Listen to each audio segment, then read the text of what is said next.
Mr. Carroll. Yes, ma'am. Okay, and I think Trustee Brewer is under your heading, so. Okay, thank you, Mr. Mayor. As you know, there's been an ongoing issue with infrastructure repair and replacement. This meeting is simple. We just want some information about. Could you use the mic, please? Oh, I'm sorry.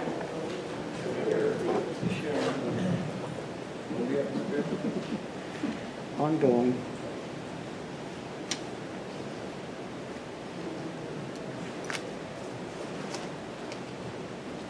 As you know, there has been an ongoing issue with infrastructure repair and replacements for the village for years, throughout the village for years. Now, this meeting is going to focus on water meter repair and replacement. It's simple, so, well, Mr. Carroll, will you please let us know about your company? Yes, ma'am. Good evening. Thank you, Trustee Brewer. Good evening, trustees. Good evening, Mayor and Clerk. My name is Jeff Carroll with Centrica Business Solutions, and also we have our Director of Development for the Midwest Region, Mr. Ori Cummings. We're going to be brief, take only a few minutes of the time tonight, and let you get to the rest of your business. As an introduction, you probably have not heard of the company Centrica. We're one of the leading international energy service solution providers in the world, and the company overall is 200 years old. So I'm going to go to the next page. Everyone should have a copy of the presentation, so you should be able to follow it pretty nicely. So in summary, in the energy world, we're a company with $30.8 billion in revenue, 26 million customer accounts, 13.7 terawatts in renewable power, which we have under our management as a corporation, and 2.5 gigawatts that we manage en route to market capacity. Basically, that means that we take our customers' generating capacity and we help them optimize it into the power of the energy market. And then over to the right of that page, you'll see some of the companies that are affiliated with Centrica. You see Direct Energy, which you may have heard of before. You see British Gas, which is the largest gas utility in England. Centrica Energy Trading, and then a new, relatively new company to the family is Board Gas Energy. If you move to the next slide, it shows you our locations around the world. We primarily work with commercial, industrial, and public sector that have critical needs for energy. And then you can see the number of clients over in the left margin in the Americas, the UK, and internationally, meaning outside those countries. So at the end of the day, what do we do? And I bolded a few of the things that we do that may pertain to opportunities to help the village of Sauk Village in reducing costs related to energy and water infrastructure. So just to cover the highlighted items, LED lighting and controls. I'm not sure how many buildings that the village has, but when we walked in, we sat and looked. Beautiful lighting in the room, T5, fluorescent lamps. The top of what you could do with lighting when this facility was built, and now we're down to LEDs, which use a fraction of the energy, TNs.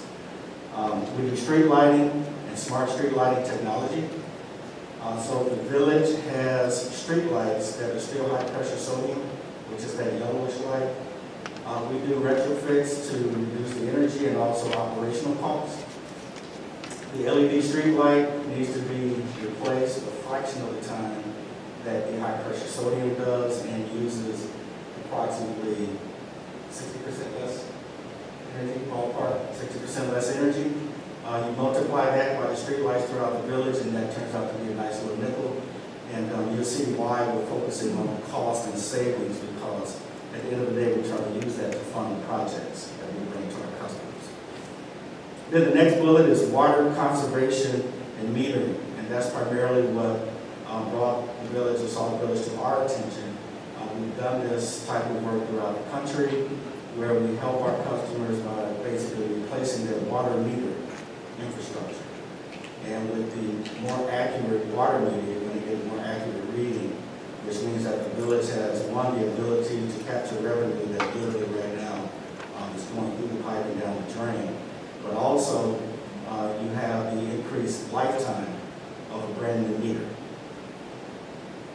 Then the last three items, cogeneration, and that may apply. That's basically where you generate your own electricity using natural gas or some other source. And you also recover some of the heat, which is why they call it cogeneration. That's something that some villages have an opportunity to take advantage of, some don't. And at the end, you see that we want to take the time to find out how we can help the village, and we do all of that initially on our own dime, so to speak.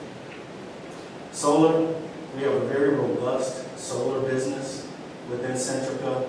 Everyone is doing solar right now. We're considering solar, and our company has installed and is managing a good deal of solar within the U.S. and outside of the U.S. And then the last one is building envelope.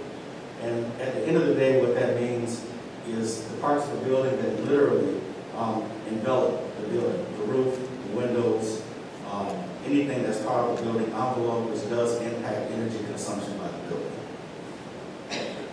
And if you go to, thank you, that's right. If you go to the next page, it looks like a nice map, but that is how we do what we do. And you notice the first box at the upper left, it says we listen and learn. And we've done that so far in meetings up to this point, and we hope to do it after tonight's presentation to you. The only way we can help is to listen to what your challenges are, what your needs are, and then to come back with some type of solution that meets those, and also your financial situation as a municipality. Because it doesn't work if you're not able to afford it, or to get it, or to make it happen. And that's the whole reason that we're here. We next do a preliminary assessment. After our initial listening, that preliminary assessment is what we do on our dime. And at the end of the day, that lets us know, and it lets you know, as a village, is it worth our time to continue spending time and energy looking at a solution. So we get a high-level ballpark of cost and savings, a return on investment, and then we sit down and decide, is this something that the village wants to do? I won't go through every single box on here, but third down from the left, you'll see funding the project. That is part of our process. We look at the financial situation of the village, we look at the cost to implement the solution, and then we look at the return on investment for that solution. So if we're talking meters and let's say streetlights within the village, there's a cost to do all that work. We do the engineering, the design, project management. This is what's called a one-neck choke or turnkey approach that we have to our projects. So all the costs get run into the cost of the project, and then we calculate the savings. It's not just energy savings, it is also operational savings. So the cost that you have as a village to run a truck out to change the street light because it's out, or the cost that you have to go and repair a meter because it's 20 years old and it needs to be repaired. All of those are operational costs that are affiliated or associated with the project. We calculate that, and we do this in an open discussion with you. We don't do it in the closed room. We do this in an open discussion so you understand how we're doing this, and then you can see what cash flow is every year for the project, and then we look at funding. Okay, we're going to skip this next slide and go to funding solutions. And you've got it in your hand, so you can look at it at a time. Primarily, we use local government legislation to govern this project. And if you look all the way down, the second from last primary bullet, you'll see ILCS 50, ILCS 515, Local Government Energy Conservation Act. That is the state legislation that governs this type of work. So we don't create something on our own, and then you have to worry about, is the village exposed to something because we've done something that is untraditional or untried. This type of work is done by the federal government, time. And when they compare doing work under this type of legislation, this is the federal government, versus doing work on their own, let's say going out, getting a bid on meters, getting a bid on lighting, managing the process, picking the low bidder, which is something that we may or may not do because sometimes the low bidder does not have the best product for the solution. We find that the energy savings is, oh yeah, it's typically 40% more. So the federal government, like Jeff mentioned, and we use the federal government because they invest a lot of money and time into how they go about doing these projects. And their projects end up being $50, $100, $250 million projects. So they have to justify how they're going about it. So the guaranteed energy savings approach is key to being able to do that. And that's really what we want to talk about with you guys is putting together a program that meets this legislation and seeing if it's a good fit. And that's really the first step to this. And we haven't gone through that process yet, so we don't quite know if it is a good fit. But we want to help you guys decide the right path to take forward. And we think this could be a good path, but if not, then there's other ways that you guys can go off and do that. And I know you have people on your staff here that are familiar with going through and getting loans for these projects, and so there could be other good ways to do that too. So we just want to help in any way that we can and go through that process. I think the remaining slides are kind of just building off of what we've already talked about here. The last one I did want to mention is a case study of a project that we've done. It's about an hour south of here in Watsika. It's a more recent project, so I think it's a good one as a case study. But we have several other projects that we can offer up to you guys as case studies and give you contacts. But the big piece of this one that I wanted to mention is there was about a $200,000 grant that we assisted the county obtain, and then we were able to implement a project with them with no upfront cost, no upfront capital, and what we call a completely budget neutral project, meaning whatever they were going to spend on their utility bills anyways, we captured that savings and used that savings to pay for the project. So it remained completely budget neutral, so we're able to implement these projects with a lot of municipalities and local government entities that literally have no room in their budget to do a project like this. And we can make that work with guaranteed savings with our funding expertise. And I think that's really what we wanted to run today, so I appreciate it. So now we'll take any questions that you have. But before you ask them, I would just say our hope is that you have an interest and that you want to have discussion and move to the next step of saying, is there a project here that is budget neutral or not? And again, it's on our dime, and it's kind of nothing more about getting information that's valuable to you, and there's no risk. And so now any questions that you have, we'll be happy to take. Yeah. Excuse me, I have a couple of questions. Your concerns with the water rate funding, which near and dear to our heart because our water meters are getting to that point. Are you saying that we can get help from the government to help fund replacement of those water meters?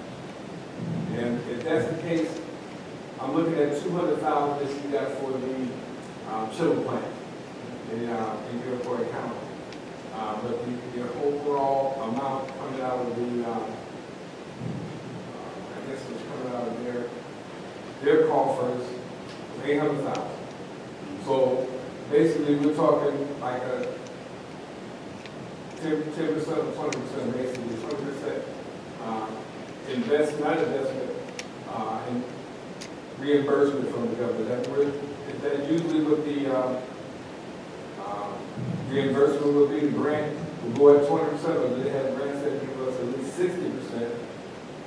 That's what basically my question is. Yeah, it's project by project, so that's the process we'll go through to see if there's any available. If there's a lot of the projects that we implement have no grants and no funding available, and that's why they need to go a route like this, where there's no upfront capital, and they literally use the savings that's guaranteed by our company to make the payments over time. So we will do our best to obtain and find whatever grants might be available, and there are loan programs that are available that I know some trustee Brewer and some others are already looking into those, and we can help with that process as well. So it really, we're going to look at as many options as we can and put all those options in front of you guys so you guys can decide what the best path forward is. Okay, so basically, if you don't, then the next step would be either a bond or a loan.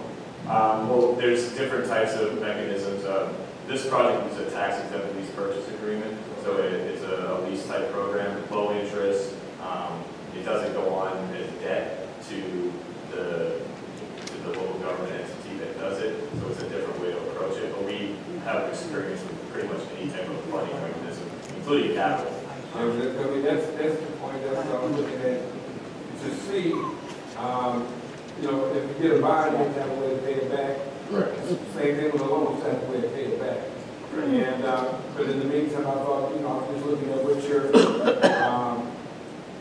I guess, you know, what you usually get, or what can you usually give, but as you just stated, that you're not necessarily 20%, would be more, would be less, would be nothing.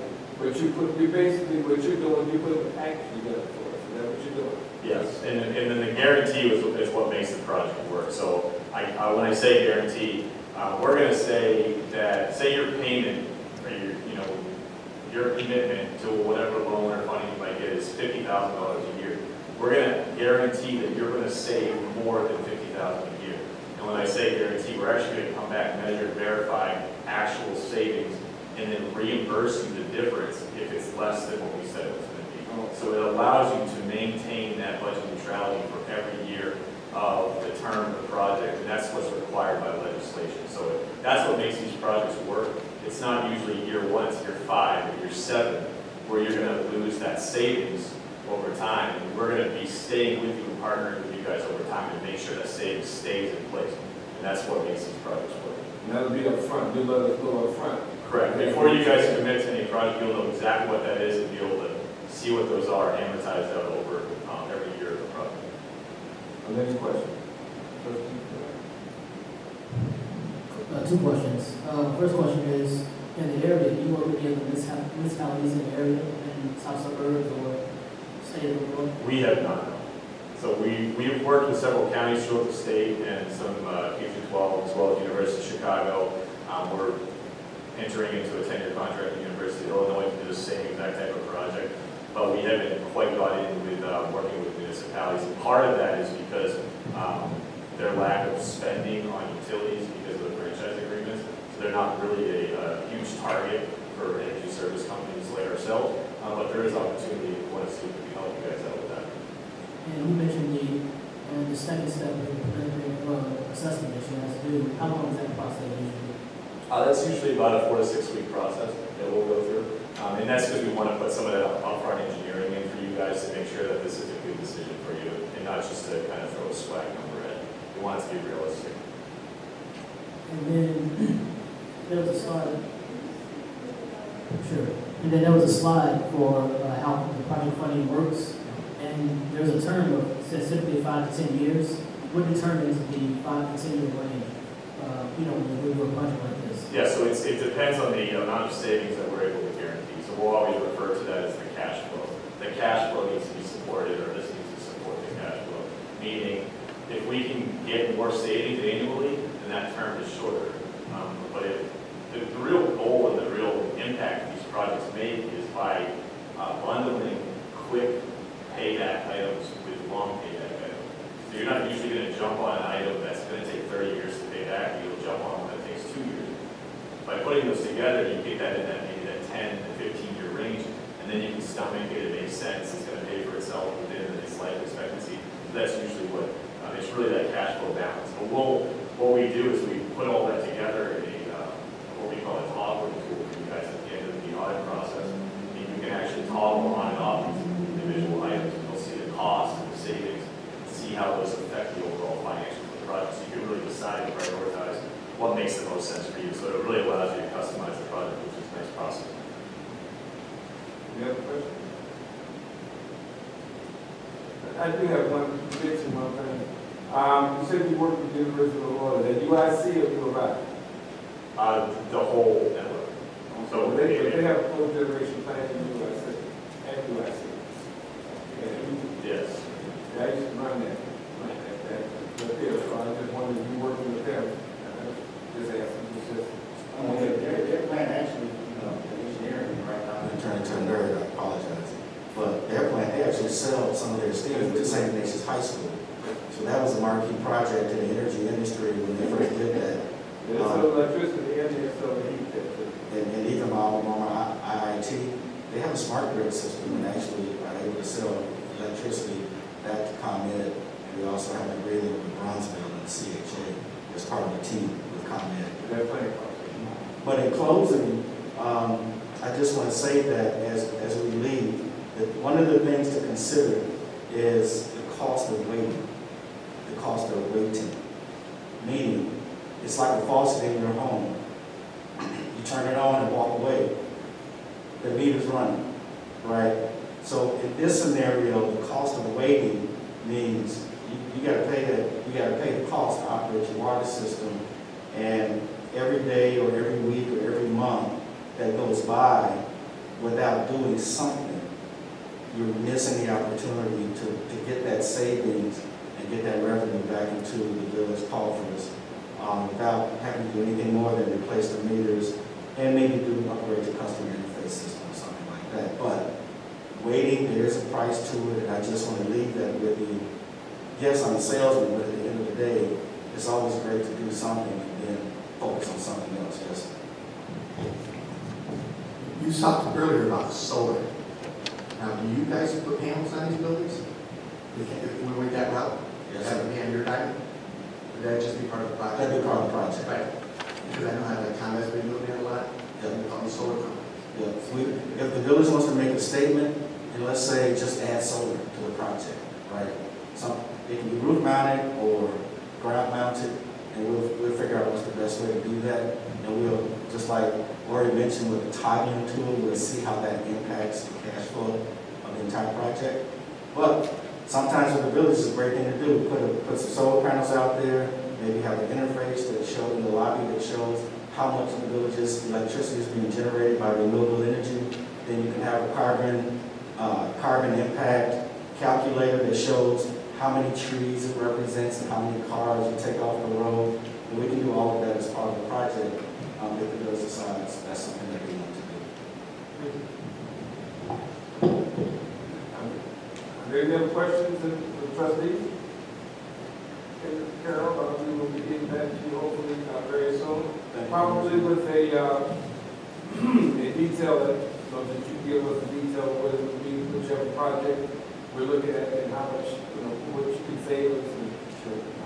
Now, do you go out and do pricing to say for meters, or is that done separate? That will all be part of the initial work that we will do. We will have an idea of what meters we want to use. We'll talk to you about that, and that will become part of our initial facility or infrastructure assessment report. And then as we get down into the details of it, then you'll see specific technology, and we'll talk about that and decide which ones that you want to see in the project. Thank you so much. Thank you. Have a great evening. Thank you, guys.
Okay, next we have on the agenda, Mr. Fagan from Amazon. You're going to come in. Is this a new contract, or is this an existing, or is this something, another service that you're trying to say? It's the existing contract. This was signed by the village probably about 2 to 2.5 years ago that I presented to the board. Whereas our government solutions, we have a lot of your neighbors. We've been around since 1996 and have done the audit program for towns like Madison. Just signed Harvey a month and a half ago. Stager, Peatone, Glenwood, Crestwood. We have a lot of municipalities, Madison. And we look at the utility providers like ComEd and NICOR to make sure that they're remitting excuse me, all the money per each household, making sure that every address is coded correctly. And the beauty of the program is it costs nothing. It's a 3-year share of what we find. There's no upfront fees or back-end fees. And I think that's why the board originally signed the agreement 2.5 years ago. We just had a hard time getting in to do our data intake to start the audits. We found over $100 million in Illinois alone. We look at cable franchise fees. We look at ComEd, NICOR, Illinois Department of Revenue to make sure they have every address in their system as it should be in Sauk Village. We don't know what we get until we look in, excuse me, into the data. So the savings could be large, they could be small. I mean, we have found $980,000 of gross operating revenue for Comcast in Springfield, Illinois. In Madison, we found them $42,000 of AT&T revenue on their receivables because there wasn't enough exemptions on the bill. So those are just a few examples of what we've done in Illinois for the past 15 or 20 years.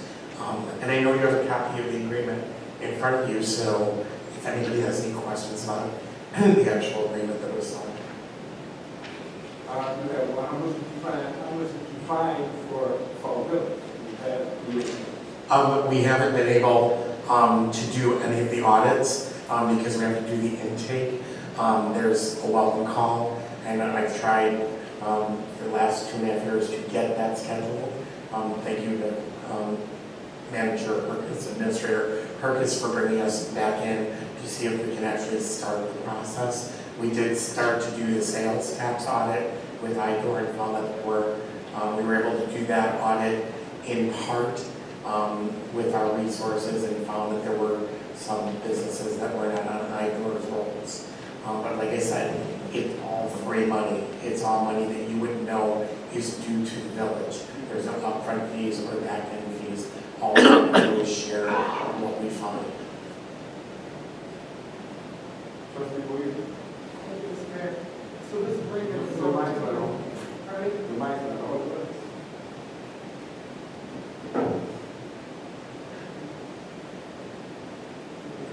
So the agreement is over 2 years old. Will it require an updated agreement? So the agreement itself. Is the green button now?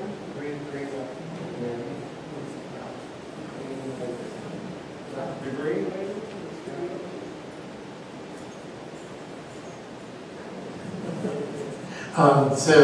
The contract just states that when we find what we find, we collect the percentage. I'm not sure what the percentage was for a period of 36 months in each stream of revenue. So the contract, as it is signed, is still current. It's not doesn't need to be re-signed or anything. We just need to do the intake. That's all we had to do. We did the welcome call, and that's where it stopped.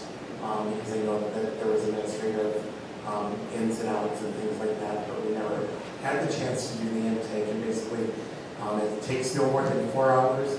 Our OCR team comes in, we're scanning any GIS or water billing data, any pertinent ordinances that we can't find online, and we're pretty much off and running. And then we give you, whoever you'd like, the administrator, manager, and the mayor, we give 90-day updates to them to let them know where we are in conjunction with each audit, so that you're always aware of that. Oak Lawn, where Manager Herkis was, we found them money as well. They were one of our clients as well. So does the contract start 3 years from when we signed it originally, or does it start from when you guys started? It's basically, so the contract is stated, it's basically open-ended because the audits all start at the same time. They don't finish at the same time. So in each stream of revenue, whether it be gas, electric, Illinois Department of Revenue, when we get the findings and show you the findings of what we found, because we do a verification now for the board to see, that's when the 36 months of payments would start in that stream of revenue. So it's just for payment terms. And so as a board, we never decided exactly what we wanted you guys to make into, whether that was gas, electric, or...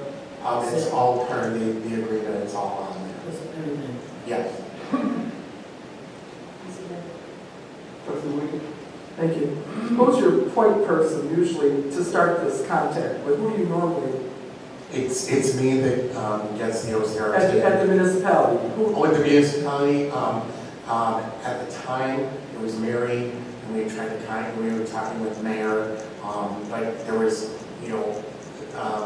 and Mohan was here at the time, and he left. I didn't mean who was. I mean, what role, what position do you usually work with in order to get it started? The finance director. Finance director. Finance That's what I director. wanted to know. Yes. Thank you. And or the administrator in some municipalities. Okay. Yeah. I just wanted, can we pay you much about? No, this wasn't. We don't have the two. You don't have the two. Well, this one's not.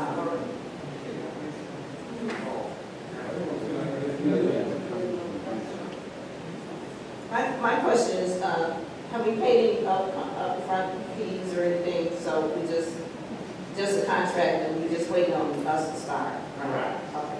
Correct. I'll talk really loud. It's a matter of starting the process and getting the documents so that the auditors can start their audit. Like I said, there's no upfront fees, there's no back-end fees. It's if we find $100, we'd like to split that for 36 months.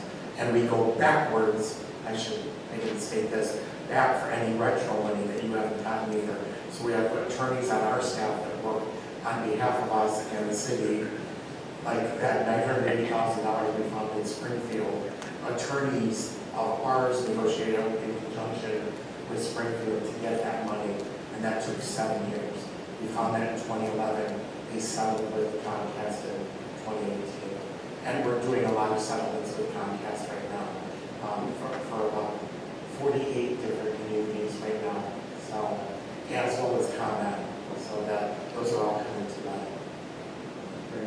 Well, I'm looking here. It's was 45%, but communities, I guess, close to I-80 is really 40%. Correct. It was 40%. I'll give you the story.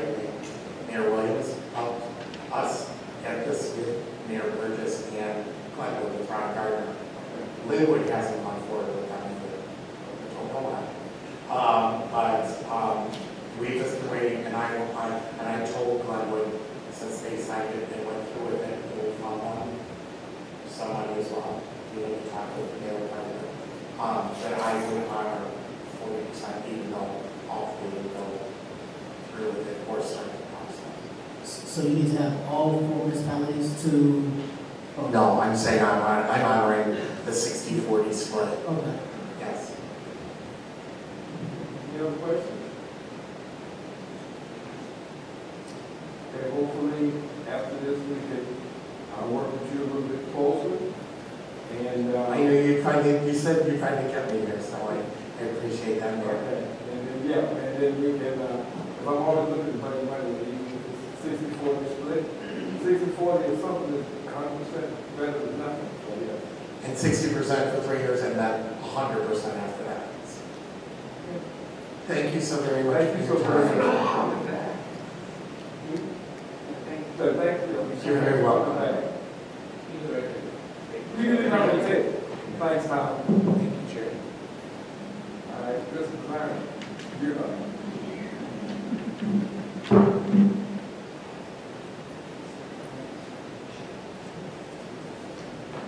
Good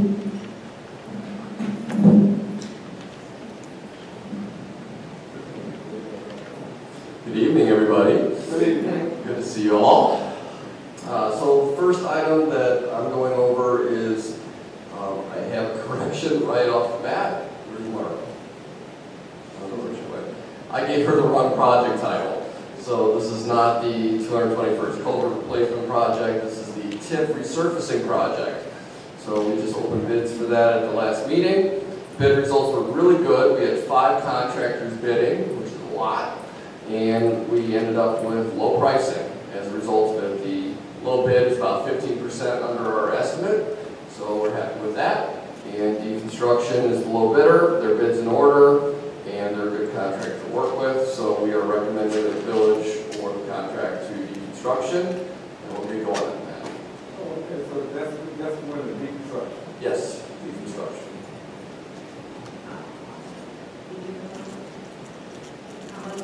Oh, I'm sorry. So the low bid by deconstruction was $971,536.50. And again, that is all paid for through TIF funds, through the bond refinancing, so basically no cost to the village. That is Sauk Point Drive and Mark Collins, both of the industrial parks. And then- Really, tip 2 and 3. Yes. Any questions on that? Anybody have any questions? Are they gonna do it this year, or did you say, or? This year. Oh, Yeah, that's why we want it. Go, okay. go, go. We want to get it all repaved before the winter hits. Good enough. Thank you very much. Okay, and then I got the next one too, I think. The one that says for the motor fuel tax? Yes. Yes. So Please, go ahead. I can explain that one. So, like we always do, we pass a series of ordinances and resolutions at the beginning of the MFT year. So we did that this past year. The difference in what I'm asking this time is we had an overrun on the expenses for the culvert replacement project. So we passed a resolution at the beginning of the year. It was for $280,000. That is short of what we actually need, which is $294,000 to date. So maybe the construction comes in a little cheaper, could go a little bit over. So usually what we do with these resolutions is we try to overshoot the amount so that we don't have to come back and pass another resolution. So just to be clear, this is not superseding the previous ordinance. That other ordinance or resolution remains in effect. This is a supplemental resolution. So the first resolution was for $280,000. We're asking the board to pass another resolution for $50,000, and that will be on top of it, and that will bring it up to $330,000, which will definitely cover the cost of the entire project. And again, this is coming out of MFT funds. So it's money the village essentially has at this point. Anybody have any questions on that? Because you'll see it next week as the ordinance be voted on. Does anybody have any questions? Just so you're going to understand that you want an ordinance to amend the ordinance to amend the 19-22 ordinance.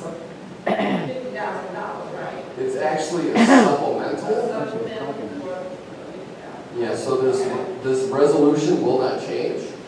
It'll be a new resolution for the supplemental resolution. okay. That makes sense? Yes. And this is for a 3-cent increase, correct? This is for a $50,000 increase. Yes. No, okay. Maybe I'm looking at the wrong thing.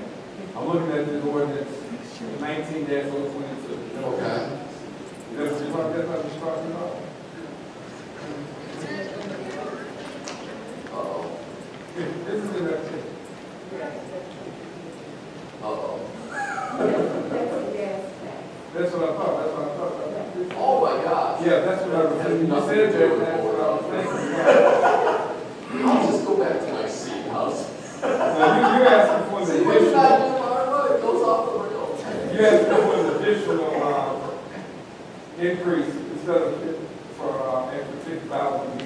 22. That's what you're asking for. Yes, That's a separate apparently, ordinance. that will be on the next board meeting. That'll be a separate ordinance. Yeah, in October. Yeah, that'll be the second week in October. Okay, just ignore everything I just said, or put a pin in it, and remember that a month from now. Okay, so then this is something that we're gonna do right now, talk about right now, that has nothing to do with what you just said. Yeah, I'm just gonna tuck my tail between my legs and go back and sit over there. Thank you. Thank you. The next one is the ordinance 19-022, ordinance establishing a local increase in motor fuel tax for gasoline. And we're looking to increase it a 3 cent per gallon of gas. A 3 cent increase. And then we do this already. No, what happened was, I think the county increased it 19 cents. And they doubled it. It was 19, I think they went to 38 cents. I remember that, but I thought we already voted on this.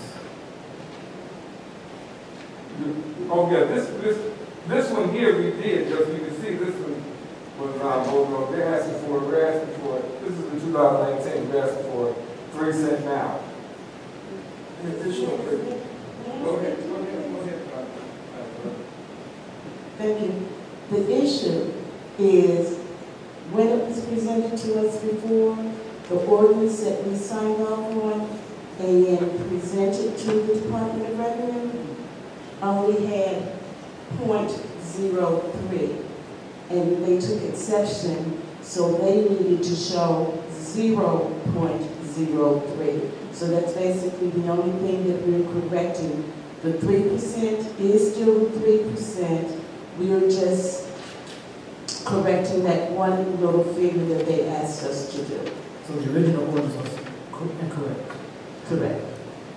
As that went into effect. They went ahead and honored it last year. However, for this year, the Department of Revenue states that we must submit the corrected form by the beginning of October. So you're saying this was already voted on, it's just that you're changing The zero, it's going to be 0.03. correct. So therefore, there's not going to be any increases. I want to effect.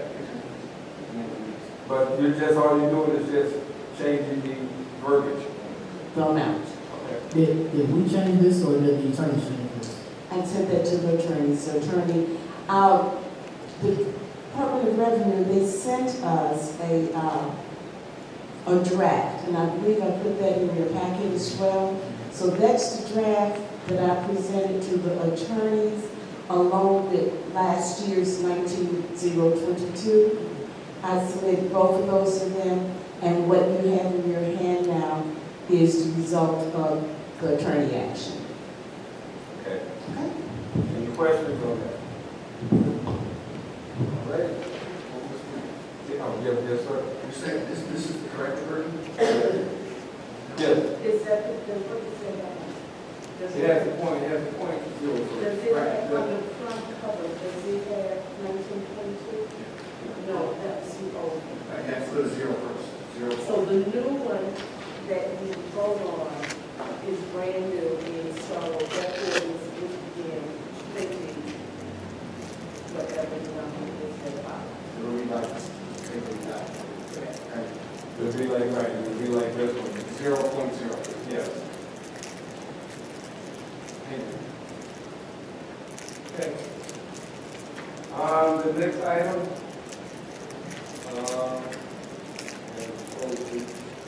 take it down to our, go back again to Trustee Brewer, a headline update on union agreement on outsourcing, I guess, tree movement happening. Thank you, Mr. Mayor. You need a mic. Huh? You need a mic. You need a mic. Thank you, Mr. Mayor. This is to get an update on the union agreements with the Public Works in order to get some work done. As you know, we have $100,000 set aside in the budget to do some repairs of fire hydrants.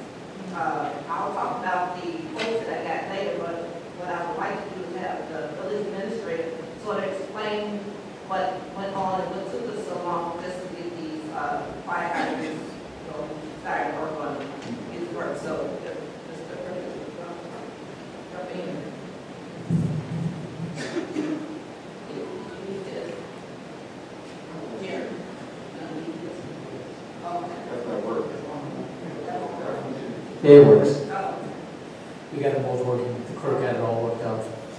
So thank you, Mr. Mayor, Board. After a lengthy meeting, many meetings, with Trustee Brewer and the unions, they've come to an agreement with us that if we have projects that we propose to them, instead of doing individual hydrants and individual trees, they will look at our proposal as a program. So instead of doing 2 or 3 hydrants, they want to know that we're going to do 20 hydrants. And they'll take a different view of us as a village doing this program and letting us outsource that this one time. And the same thing with the trees. They understand that there's a huge trees that are difficult to take down, that they are willing to let us outsource as a one-time project, but not just one tree. They want to have the amount of trees that we're going to do, whether it be 30 or 40 trees. So as a union, obviously their jobs are to make sure that their jobs stay in the village and that their workers do their work. What they're allowing us to do is they're looking at projects as a whole, and that will be supportive. Okay, my question is, do we have a price for these projects yet? That's what we did with Trustee Brewer. She's been working on it very hard. I do not. Trustee Brewer has done the research on that. Because we're going to present that, that has to be presented. We'll have to go out to bid on those. That has to be a biddable project. We just can't award that. It has to be. Pardon me? This is the part of the presentation that we are doing on Okay, do you have, okay, that's all. So you have a presentation? Are you ready to finish? You have a presentation? Yeah. Oh. So, it's just a one-time project, which I don't really understand because we know we have 75 to fix. We know we have 300 dead trees to fix. There's no way you can incorporate all that into one project. This is going to be a series of projects. Now, I understand why we're going to choose a one-time thing. And they know they can't do it all in one project. Well, we have gone a long way in supporting our public works this year. They're hiring another employee. Hopefully that passes with the budget. We passed their agreement, moving forward with that. So they're in a different state of mind. At one point, there was a lot of mistrust in this village. They didn't trust this village to do the right thing for the union. They thought they were being undercut. Whether that's right or wrong, that's their philosophy. I can't change that philosophy, except to try to work with them and move forward. And moving forward, I've asked them to allow us to go out at a one-time opportunity to get hydrants and trees removed. Hydrants fixed, trees removed. And they've agreed to that. So at this point, I'm looking at a certain number. It may take a year to do that number, but it's a certain number we're going to work on and come to an agreement with. So that's still vague on my end of what we're going to be allowed to do. But they're still going to be doing hydrants themselves. They're still going to be cutting trees down themselves, internally as our public works department. And is this agreement something you're going to get in writing? It's got to be in writing, yes, sir. And that came through the union. It didn't come through our staff, it came through the union. I just have a question. What made them change now? They said they don't trust us. Why did they all of a sudden trust us? Well, because I think we've come a long way. I think we've come a long way regarding to their contract. We've come a long way in working on their retro. We've come a long way in paying them their uniform fees. We've been doing that before. And we've had another employee. I'm talking about we've been doing that before. Like I said before, they never missed checks during this pandemic. So I don't understand what the trust issue is. I explained it to them. Okay. So so we're going to come back with some type of. I'm going to come back with a written proposal that both will agree on, that we can agree on this board. I'm not talking about as far as money. Oh, that, yes, we'll have to come back with And how then much it's also going to cost. And how we're going to pay And for then it. also, where is it coming from? Exactly. Yes, sir. So Trustee Brewer, you said you have a presentation for that? Okay. First project that we want to work Use the on. mic, please. The first project that we want to work on involves I have 2 quotes. One is from Straight Line, and the other is from Calumet City. Now, both of these were recommended by Mr. Finch. So these are companies that we have worked with before. So in reference to the Straight Line, they have a quote, and they're gonna, for 16. What is the project for? What is the project for? this particular project right here, project number 1, is for fire hydrants. Okay, the first quote that I got from Straight Line, they're gonna do 16 trees, and the total cost will be $96,000. When you say trees or fire? I'm sorry, I'm still thinking trees. But anyway, for fire hydrants, we're talking about this project.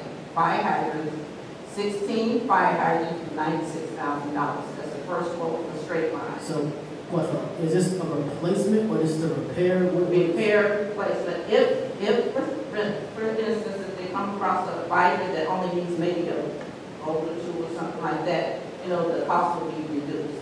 But right now, what they're looking for is replacing all 16. So 16, full replacements for 96,000? Yes.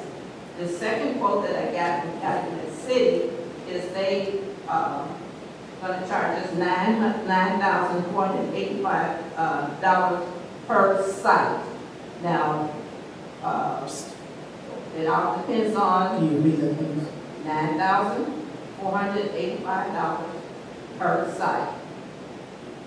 Now, I also need to add, this is time sensitive and it's a safety issue. Now, each of these companies went out with Public Works Director, and they went and looked at each site that they were talking on, looking at, and gave them up these figures.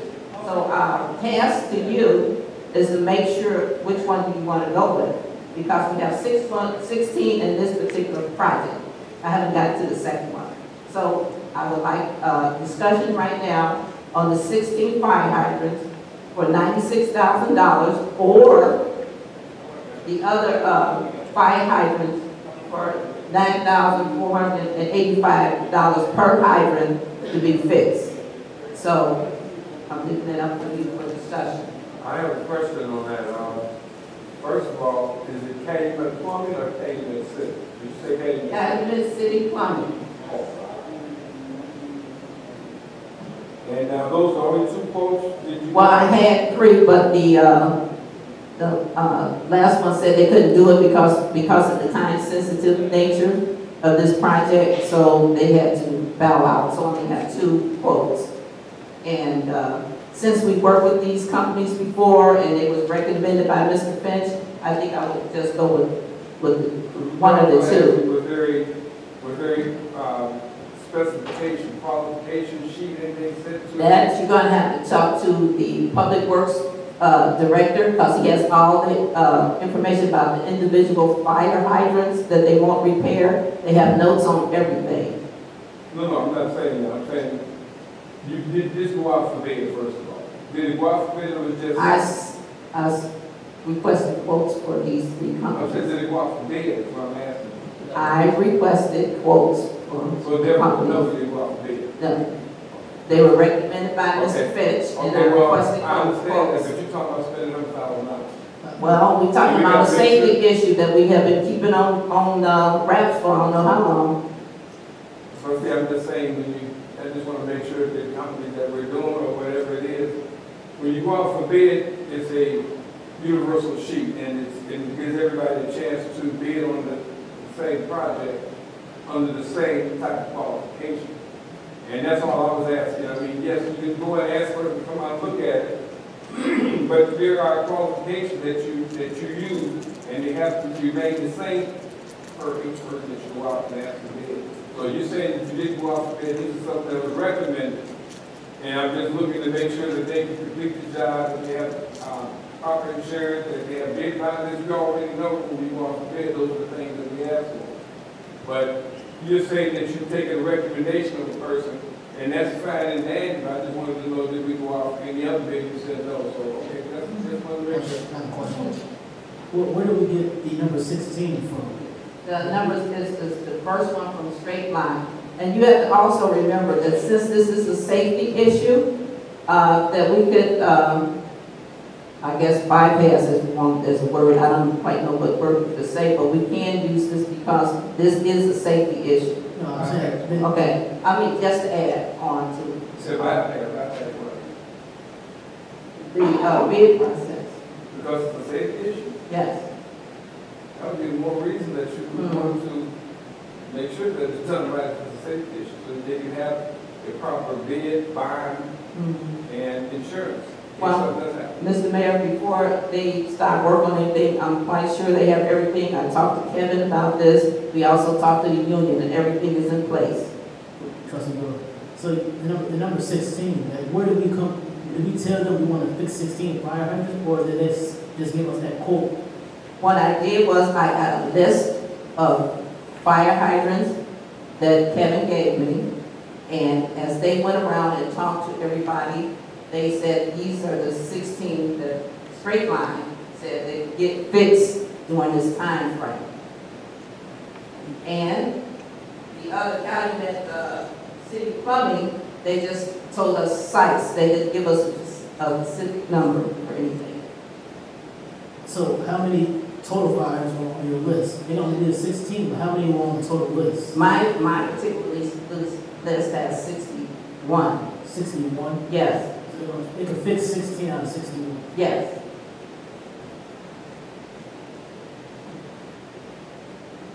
That's all.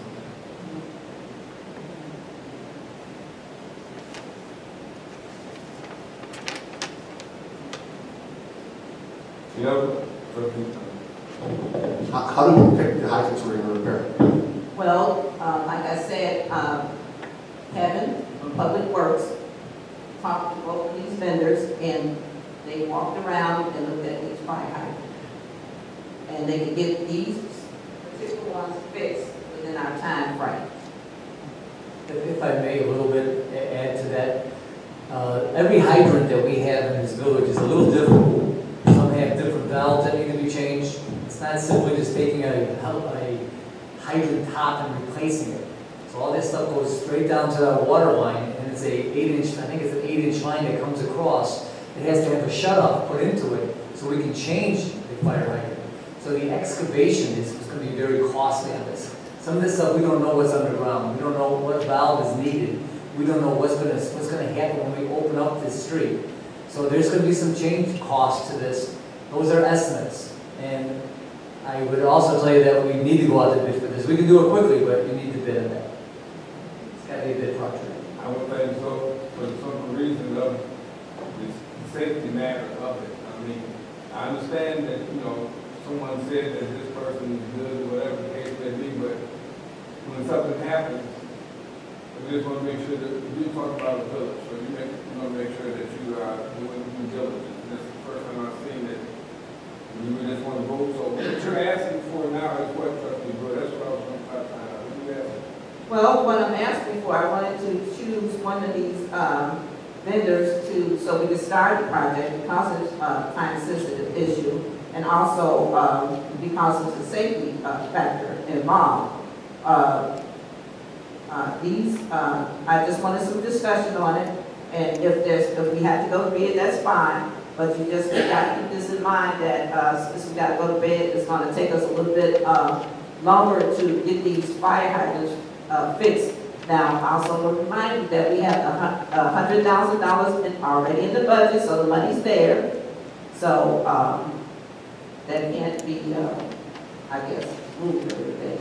So that's what I'm asking for. Discussions on. It's just, excuse me, so then if we do this, we won't be able to do the tree.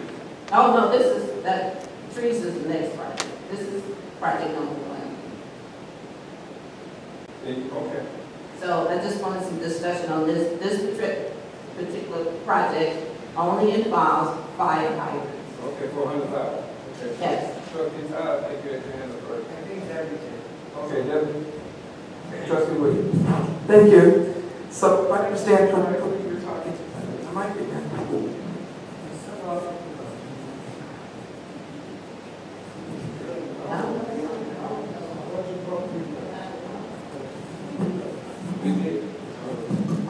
So if I understand correctly, the 16 fire hydrants, $96,000, that's approximately $6,000 per hydrant. But you're saying, what Mr. Herkis just said was, we don't know what we're going to find once we start excavating. Yeah. It could be a different situation. How do we gauge the cost of what's going to happen? We can't possibly, it's hidden damage. You don't know what you're gonna find until you get down there. So I think, I agree that maybe we should go out to bid, and we should have some parameters in there as to how we're going to charge or how we're going to pay for anything that might be found underneath, because we don't know. First of all, I know the safety issue. I know we've been talking about this for a long time. But while one of these companies, well, we're going out to bid, and we choose a company, in the meantime, are we planning on having Public Works start with another 16 or 10 or 15 or whatever? So is that also in the plan? We have $1.2 million in the water fund. We should be fixing some hydrants. And in my opinion, I don't think one person is enough for the Public Works Department to help get this done. If we've got $1.2 million in the water fund, I think we should be trying to put another person on and have that person dedicated to fire hydrants, because we have a lot of fire hydrants. Some are multiple on one block, and that's really a safety hazard. And the other question I have was, does Public Works have a priority list where they're aware of which ones are the priority, which ones are going to require the excavation, which ones they can and cannot do, so which ones we would have to outsource? Okay, so they can start working on what may be just a repair, but I do agree that we should probably go out to bid. I know it's a safety issue, but there's a lot of unknowns that I don't think we're taking into effect. And I think somebody who's more capable than us should write up the bid process so that we cover ourselves for anything that could possibly come our way later on. I mean, I appreciate the hard work that you've done and gotten quotes and things, but we have to cover ourselves for any damage. Trustee Todd? I just wanted to know, Trustee Brewer, is this to replace, put a new hydrant in for $6,000? Yes, the $6,000, if you pay for that hydrant at $6,000, is probably a replacement. But as I said, a repair replacement, if it costs less, then that's what we'll charge less. Kevin has gone out and he has taken a look at all the hydrants, and he's chosen the ones that he thinks could be fixed before the weather change. So they can be fixed or replaced? Fixed, replaced, you know. Because one, I mean, for example, one was hit by a car. They didn't get that in there. You know, things of that, like that nature that he knows about, you know, can be replaced right away. So it's all up to his Kevin. Thank you. Trustee Bell? Yeah, Kevin said over and over, as soon as they open that ground up, you never know. You might change 6 foot stick, you might change 16 foot, you could change 60 foot. They replaced half the street at one time. Because the belt just kept cracking all the way down the line. You know, they go back and they re-dig every couple of days. That's why we have so many holes around town, so it's an unforeseen issue. Well, you know, I understand that for us who've been around here a while, we know we have big problems with these fire hydrants, but we have to start somewhere. And the Public Works Director has looked into all these issues, and he has a gauge on what can and cannot be done. And, you know, you have to start somewhere. I mean, yeah. Okay, Trustee Grant? So, yeah, I agree, we do have to start somewhere, but we still don't know what the union is going to say in regards to, you said that one project, like, is that 2,500, is that 5, is that 10, like, we don't know that part, we need to get that part done down first, then go back and then get a bid for the number of projects that are going to be fixed, right? I mean, We have to put a proposal together, so you're right, so I'll have that done at the end of the week. I'll have a proposal to the union with a number, and then we'll go from there. so, okay, good, but in regards to the hydrants versus the trees, are we as a board saying that we choose hydrants as a priority? Not saying, you know, right or wrong, but is that what we're saying we're going to do? You trust the board's word, she has some more to add to that. She has a second page for this. Oh, okay. Trustee Grant? Thank you. Just made this picture. What I'm trying to figure out is, oh, I know what it is. It's two separate issues. It's the fact that the union has agreed not to agree if we outsource. That's the first issue. So you're going to get that hurdle first. Okay. How we get started with actually doing the work is a separate issue. So whether we're going to outsource, how many hydrants we're going to do, we could always put a dollar sign out there, but I think to give anybody 16 fire hydrants, to show us what we may or may not have to do, that's a lot. So if we were to go out to bid, could it be more like per site or per fire hydrant, or, I mean, just to say, give somebody a contract for 16 fire hydrants when they could be 16 different issues? I don't know how that works. But I know you're doing two different things here. You're doing the union, which I think you pretty much have solved that issue. And we're going to bring that to the union, you're going to bring it to us.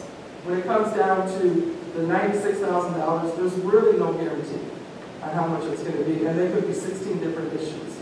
I think that's a big number to start with to outsource at the beginning. You can always go back and add.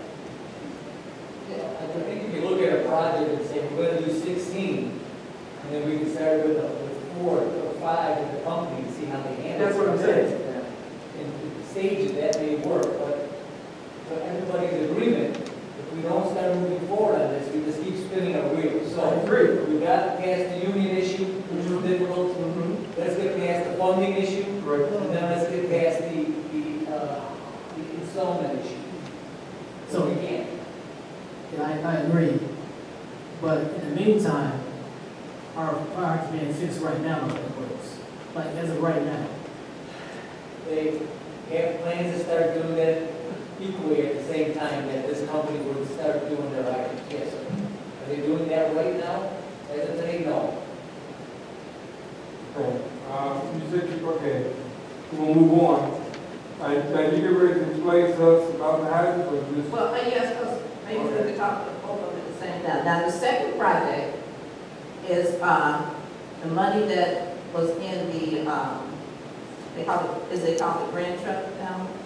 The CN fund. Okay, that we found out that there's $141,000 in the fund.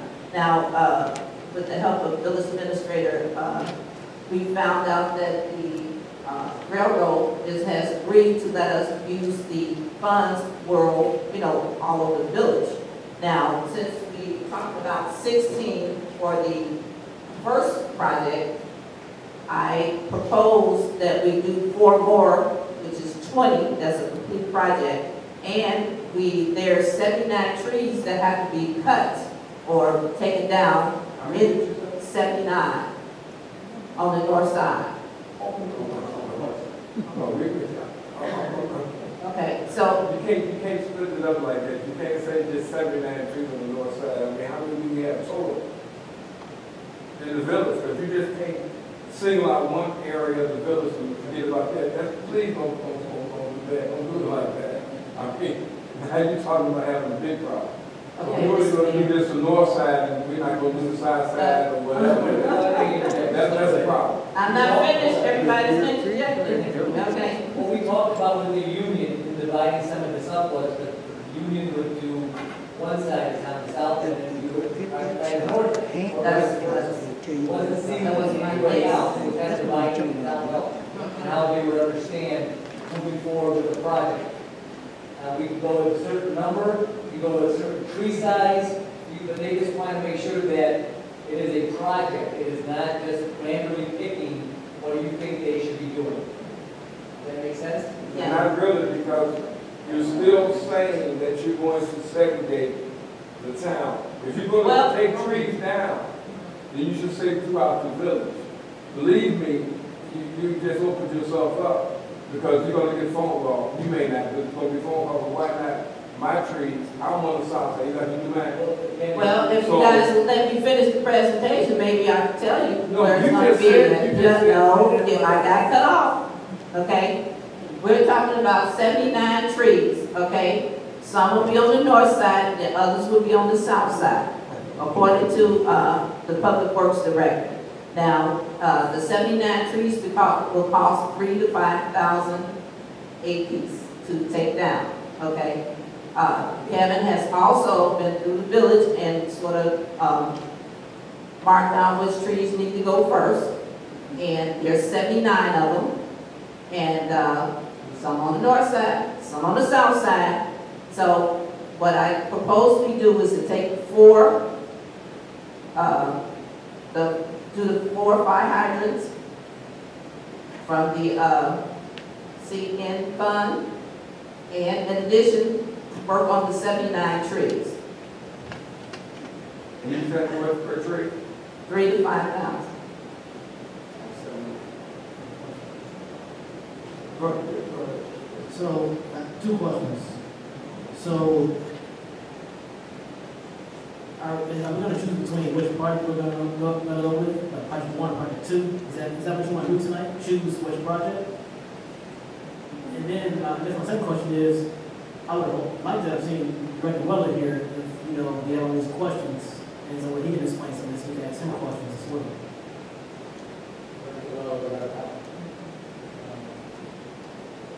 This is Trustee Brewer, one of the things the board has had discussion. How do I recall? Okay. Okay, go ahead. Finish. Well, there's really only discussions on project 1. We need additional information from the union on how to handle certain things for the union. And since we have $100,000, I know I can at least we can at least get 16 fire hydrants fixed. Now with the second project, which is 2 sets of money, that's why I have described as 2 sets of money, that 4 of those fire hydrants can be used and make the first project complete with 20 fire hydrants that have to be replaced, and the rest of the money will be used for tree removal. Well, isn't that 2 separate projects? There are 2 separate projects, but I'm trying to explain to you where the money is coming from. I get that, but the union said 1 project. And you I'm sorry, who said what? The union said 1 project, but you're talking about 2 separate projects. No, I don't think, the village administrator, we agreed to both, right? Then we, So the union has, as long as it's a project, they have no problem with outsourcing the trees and the hydrants. But it has to be a project. It can't be a single tree that you're going to take down and privatize that. It has to be a number the village is going to accommodate this group to do. So it is a project. So the 2 separate projects working at the same time. Can you do a combination of trees and fire hydrants in 1 project? That's semantics. Yes, you can. I think we really need clarity on that in writing, what they're going to allow the village to do. And also, I think both projects should go out for bid. Definitely, you know. Please. Thank you. I was just going to basically say the same thing, but I'm really kind of, you said you got $100,000, and we know what you're saying. But what if the 16 fire hydrants that we allocate in that project, what if one runs over into a $10,000 project, part of the project? So do we really have to put an item number on how many we're going to fix? Because one fire hydrant could cost $10,000, and the other one come close to, the other 14 come close to 6, another one costs 8. So are we going to allow for extra monies to come from somewhere else, or do we have to have a specific amount that we have to do at one time? We can't break this up like so many now and so many in the spring, or just have a plan? Because it seems like we are moving just a little too quickly, but can we plan to get these done? well, the plan is that we have $100,000 at first for these fire hydrants. Now, it might be that he could fix more than 16, and we're concentrating on the money. We have $100,000 here to spend on fire hydrant repairs. You know, some might cost more than 10,000 or so, but we're not going to exceed the $100,000. Okay, that's what we agreed to, and that's the project. Now, when they talk about I know that you get at least 16 done. So, you know, we might get more done, as long as you never know until they get out there and start working. And there's no way to gauge that unless they're out there actually doing the job. Trustee, Last question, attorney. So last week we talked about 100,000 from CE that they said it would allow us to use. Now, had they given us anything in writing saying, hey, you can use this $100,000 out of this money and for whatever? Well, there's 2 issues. Number 1 issue is the $100,000 that Trustee Brewer was talking about was in the budget for project. The CN money was $140,000, and I forwarded a contract on to the mayor that gives us the permission to use it for fire hydrants. So when they say that we use that for whatever? Not whatever, safety issues. Safety issues. Trees and hydrants were specific. Okay, and the 100,000 you're talking about in the budget, that was in the budget that's not passed yet? That is correct. Budget that hopefully will be passed on Tuesday, but yes, sir. So again, let me go back. The 100,000 that's being talked about was allocated in the budget for fire hydrants out of the water fund. That was specifically done because Trustee Brewer had asked that. The second one was the CN money, which a contract was received from the village and I forwarded to the mayor. That will allow us to use that CN fund for hydrants or trees, whatever the village, Well, 4 hydrants and trees. FOR, not FOR, Yeah. right? 4 hydrants and trees. Yeah. Correct. That is exactly what it said. Correct, ma'am? Yes, trustee, Bell? 141,000, so if it's 10,000 hydrant, you're talking 4 hydrants, right? 40 grand, that makes it 60-something, No. about 100 grand. No. No. So we just 6,000, 6,000 per hydrant, 16 hydrant, you make 6,000.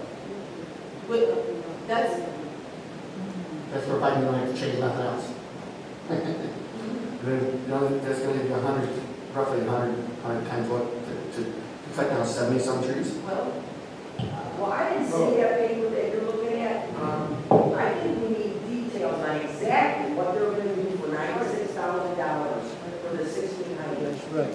I think both projects are safety issues, and we need to start somewhere. I do agree with that. I mean, trees have been dead for years, and hydrants haven't worked.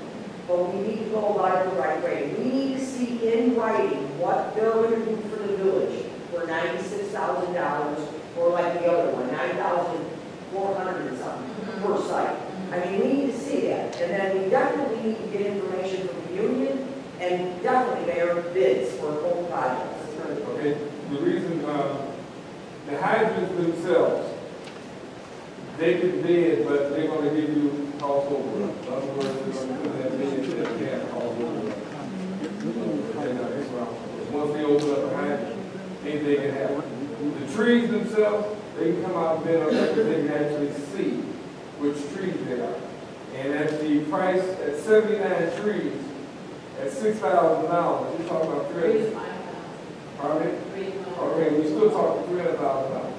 Mr. Mayor, So I'm just saying that they need to, if you're gonna have them, they can bid on the tree, they can bid on both of them.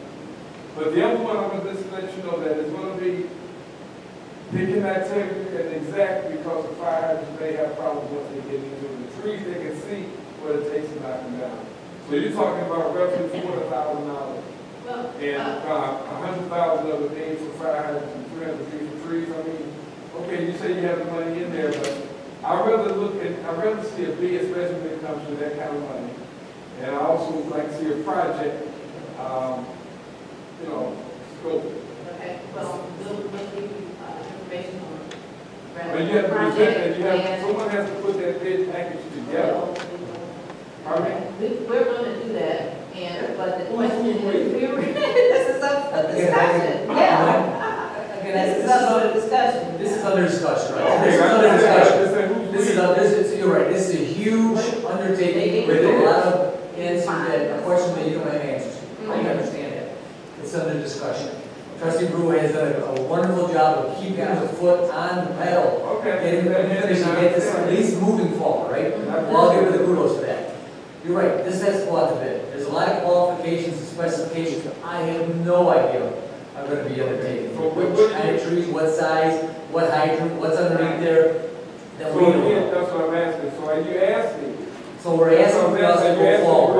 Are you asking to go forward and go out for bid?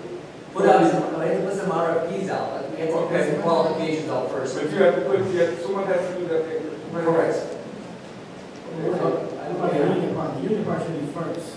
The union part will be first. So once I get a handle on the cost, so they kind of go together. You know, so I have to find out the cost, how many we can fit in, how many can be a project, how many they're going to agree will be a project. So it's a lot of moving parts. I understand that. As long as we're moving forward, that's what we're asking the board, is to move forward on this and get something done for the residents. All right, the Yes, second- get something done for the residents. You got that. Okay, I understand that. Okay, the last thing is utilization of funds. I think you explained that to us already. Well, yeah, those are a combination of the two. I just want everybody to know we only have $141,000 that we're using for the trees and the 4 fire hydrants. No, that's gonna be, I'm sorry, I was told that was gonna be, explained by, Mr. Hershey. So I just wanna make sure the trustee, Brewer, that includes your, Well, no, I just want to make sure they know how much money we're talking about when we send out the bids. We can't overbid that, and they have to give us specifications. bid is a bid. You can't over bid that $100,000. You can't go over that. Bid is a bid. It's up to you to take it. Okay. They can bid They whatever can bid whatever they want to bid, but we can't go over $100,000 plus the $141,000 for the 4 fire hydrants and trees. That becomes difficult. The other question Bids is, are done the other way. on this particular item, this particular topic, yes, Trustee Lee. Who's going to be preparing the bids by That's this? what I asked. Who are we going to have, and will that have They said, I asked cost? that same question. I don't know. I don't know that question. I know, I'm giving you All right. So now, so you're gonna ask, I'm going to come to the engineer and our attorneys, yes. Okay. That's sort of professionals. Business expense. Okay. And Chip Sargent did a thumbs up. That's sort of professionals. And it will cost, so we have to factor. Well, that's the part of the tree, right? That's part of the tree process. Okay. It's nice to hear the friends out right now. That's what the people are getting ready for everyone. You look around like, okay. All right, so Trustee Brewer, we can move on to the next. No, that's it for me. Okay. Okay, next item is, we're going to start with the Comcast cable contract. Thank you, Mr. Chairman. Mr. President, you received a copy of the Comcast contract. It's ran by our attorney, Liz Shine from the Olson Group. She has approved it. We sat and talked to the Comcast. The only really change that they're looking at for us for our franchise agreement, we would still make about a little under $100,000 a year from Comcast we get. But their issue is that no longer will our village get free cable. We used to get free cable. Our police department, our fire department, our village hall. Anyway, at this point, it's going to be cost if we still want to keep it. I mean, why? If they passed the legislation down in Springfield. No, I mean, they can charge that. It's not passed that they have to charge us. No, they don't have It to. says that before, what it said is, that, the municipalities do get free. So they decided now, since that's not in there, they're going to charge. The legislature in Springfield changed the legislation that will allow them to do so. That allow them to charge. They don't have to They don't charge. have to, no. Correct. It's still up in their, What- still their decision. Pardon me? And it's still up to the Comcast to make that decision. And so they made the decision to charge. No, they stated there's an opportunity for them to charge, and they have not done so as of yet. But this contract states that they will charge? They could. No. They will. Okay. I can't pay bills when they could. I think, okay, so did they say how much they're charging us and at what rate? I will get that number to you. So. Okay. But I mean, I'd like to know that if we're gonna be charged that, it's not gonna go up every other month when they decide to do an upgrade or whatever. And you're right, if that's the case, then, because we do use it, in the different buildings, so, I mean, if they're gonna charge, then we'll have to make a decision on what it is we're gonna move forward with on that. But I just wanted to find out from them. Have you talked to them at all? I have. So I was at a phone conference with our attorney and Comcast, going over the changes that they wanted. And you can see some of the changes that the attorney wanted in the contract. See whether they're scratched out and what she put in there to change. So then with this new contract, I think they're gonna give us anything. They gave us the franchise. We got that anyway. That's legislation. That's the one Nothing we else. in the village. I mean, that's franchise fees for the village. Understand, have they given us anything else? No, sir. Trustee Bell? I know the fire department paid was 20 years. I don't know about 20 years. But, okay, I just, Cable has changed a lot.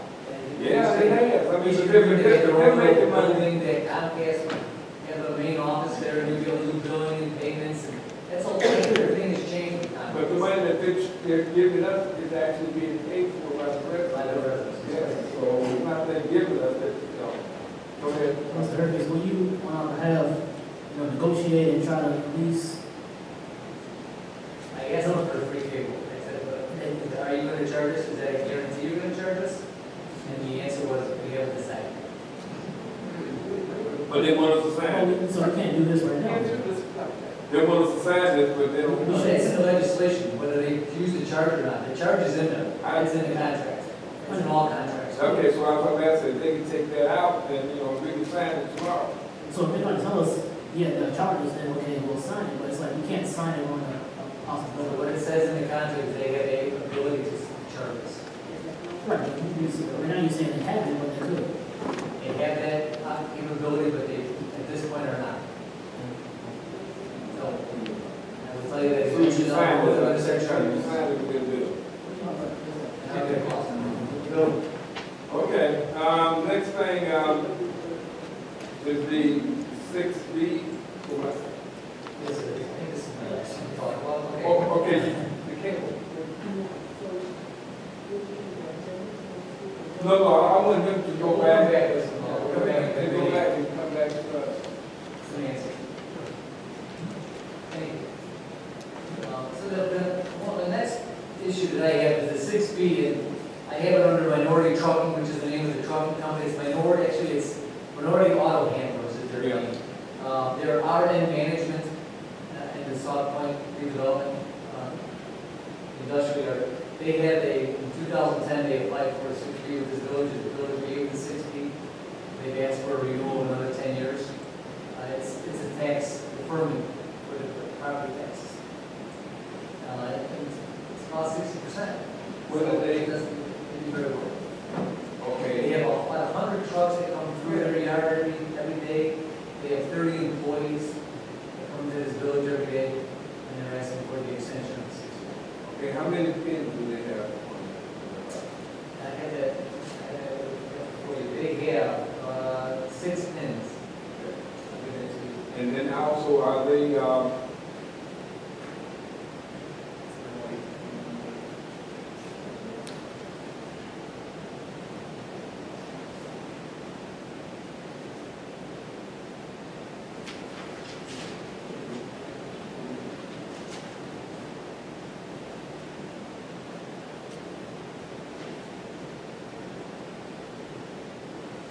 So under the pink, you'll see the 6 pins that they have under the jurisdiction. And then property tax, this is 2017 property tax, and then this would be taxes without incentives, so it would be approximately if they didn't have the 6B. okay, you're saying which one would be the, So if you look at, so they're saving these different, on these, but each pin is a individual tax, this so they're saving,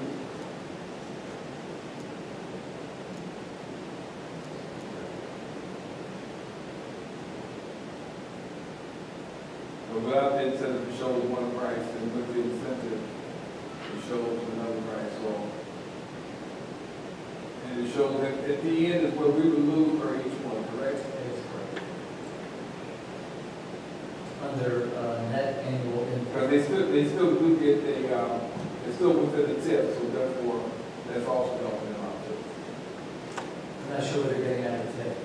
I mean, they don't have to, the tip money stays into the tip, like all The the tip money stays in the tip, I'm not sure what this company is getting out of it. Well, I mean, they have their property tax. Their property tax, their increment goes into the tip, correct?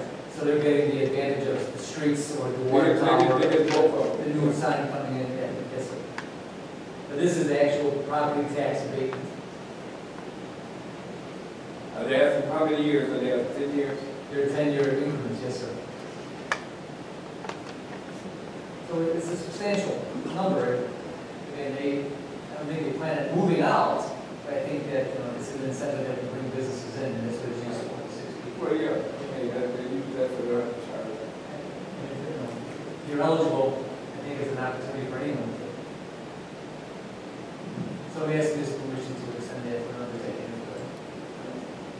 Any questions? Yeah. I think it's a good idea, he said.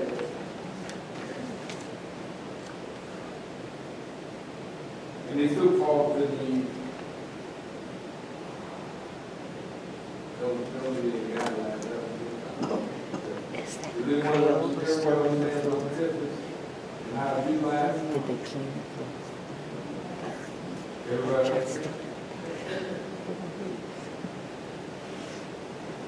When do they want the, when does this 6 weeks expire? December. Okay. They want it by December. Gave us plenty of time to review it. I went over there, took a tour of the facility. They actually are the distributor for auto parts. So the vehicles that are being made, they ship them to different companies across the country from our location. I just have, can you explain what would happen if you didn't give them the 6 weeks? What would that mean? I did explain that to you. Huh? You may go to another. They're not gonna leave. You may go to another community. But the money that we're allowing them to apply for, they sort of apply for kind of for, you just give them the okay, allow them to have to use the money that we won't get. It's basically our money. And we're saying, okay, we give you 6 weeks. Yes and no. It's county money. So it Well, goes to everybody. It goes to your schools, it goes to your parks, it goes to the county, it goes to that. So it's everybody. Well, yeah. Right. Part of it is the village money. How much of that money, what is it, maybe 7% is village money? I'm not exactly sure the amount that some village taxes on the property tax, but this is property tax money. Right, that's what I'm saying. It's our money that we would get allotted. And the tip also is money that, it stays within the tip. So, which one, that's what I want to find out, which out of these different categories, what is our cut that we can say for each one of these? Is it what you have on here, the incentive? So what I have on here is I The have the portion, property okay, tax bill okay. of 2017, and then what their tax would be without the incentive. The assessed valuation of their properties. This is their total tax bill. Correct. Okay, so yeah, it shows that there's no portion of tax revenue based on the rate of incentive.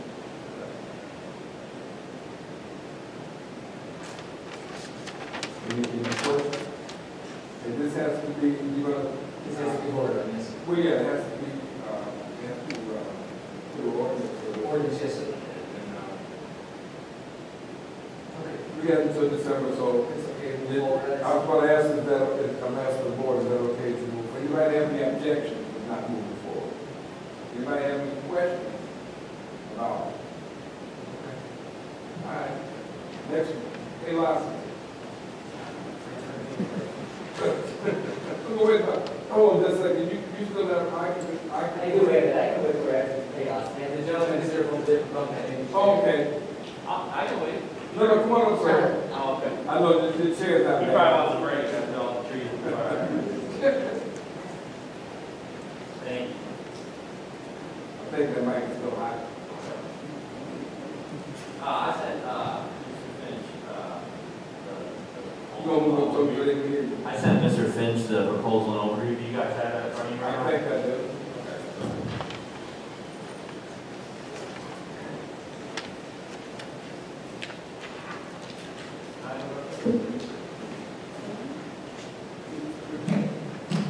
Oh, you want to do the,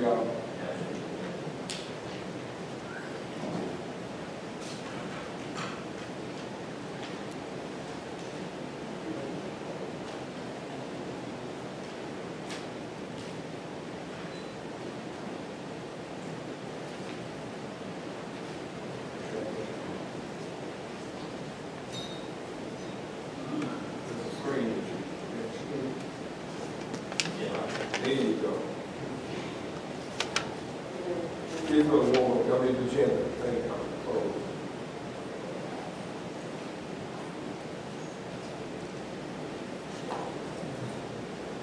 Thank you very much.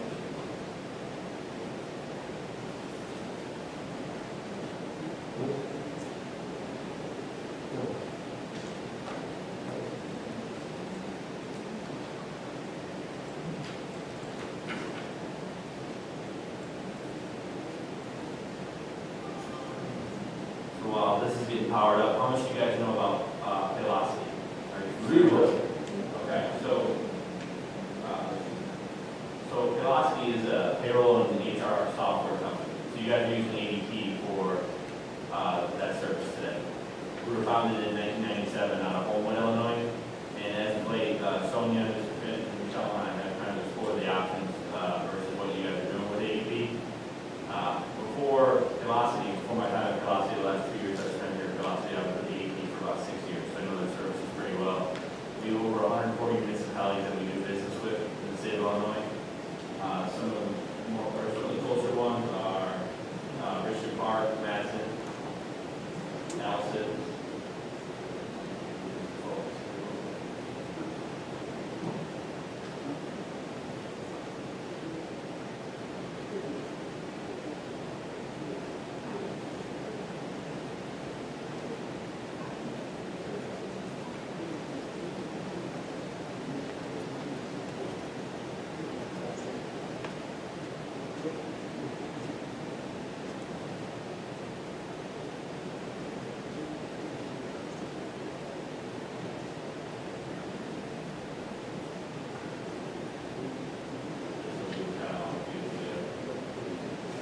So we did an evaluation of what you guys are doing with ADP, what services you're utilizing, and then kind of what future state looks like for the village and what we can do for the employees in terms of payroll and HR.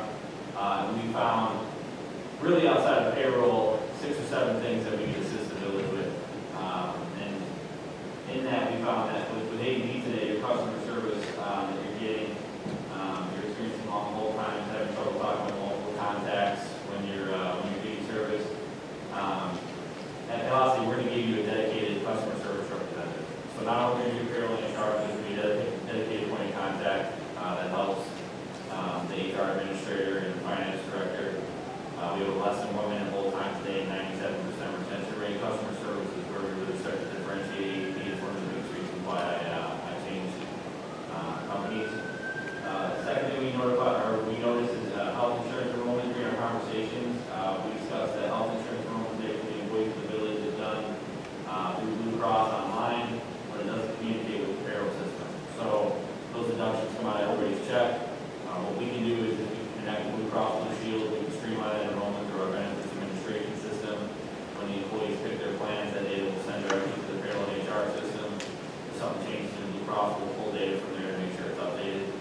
Really what this was, the goal of these conversations were, as we kind of go through these next few, we're kind of automate manual processes, make things move faster within the village, make the employees have a better experience when it comes to dealing with technology and their mobile app. Compliance is really important today. The village is filing all compliance forms in terms of ACA, of the Affordable Care Act. 1094 and 1095Cs are done manually on paper. Paylocity is going to streamline all of this. We're going to take care of not only this, but ED01, if the village ever approaches 100 employees, we'll take care of that. We'll do compliance courses, we'll have access, the employees will have access to sexual harassment courses, diversity courses, and we'll load different courses in as things change within the workplace. As part of our compliance dashboard, there's really not much the village is getting today in terms of this topic for me. Onboarding, so when the village hires employees today, there's some paper forms that they have to fill out to come on board. Most organizations you see, right, when you start, everyone can remember the first day of the company where they spend about 45 minutes filling out paper forms.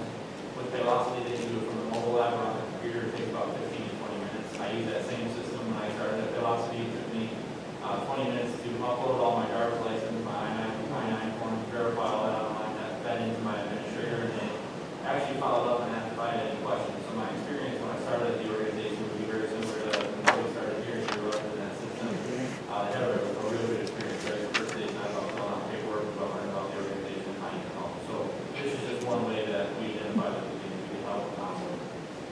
Time and attendance was pretty important in the village. We talked to Anthony about how that's done through ADP today. Mr. Finch liked our system to streamline the administrative component of time.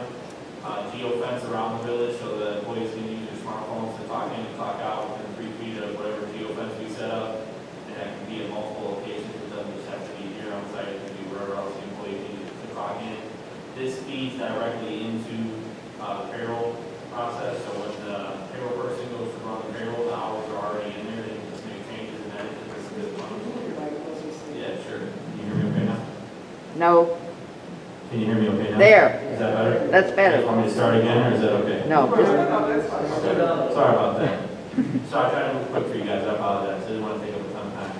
So, with the time component, we have COVID prepared clocks that are coming out. So, those clocks will be live in January, and basically what that means is it's going to take the employee's temperature, it'll store that data, it's going to have facial recognition, so if they're wearing a mask, it'll still recognize their face to make sure that they are who they say they are, as well as not only store that data, but facial recognition and then voice activation, so they don't have to touch anything. So they can say, you know, hey, Aaron, 1, 2, 3, 4 employee clock in, and it's going to activate like Siri on your smartphone.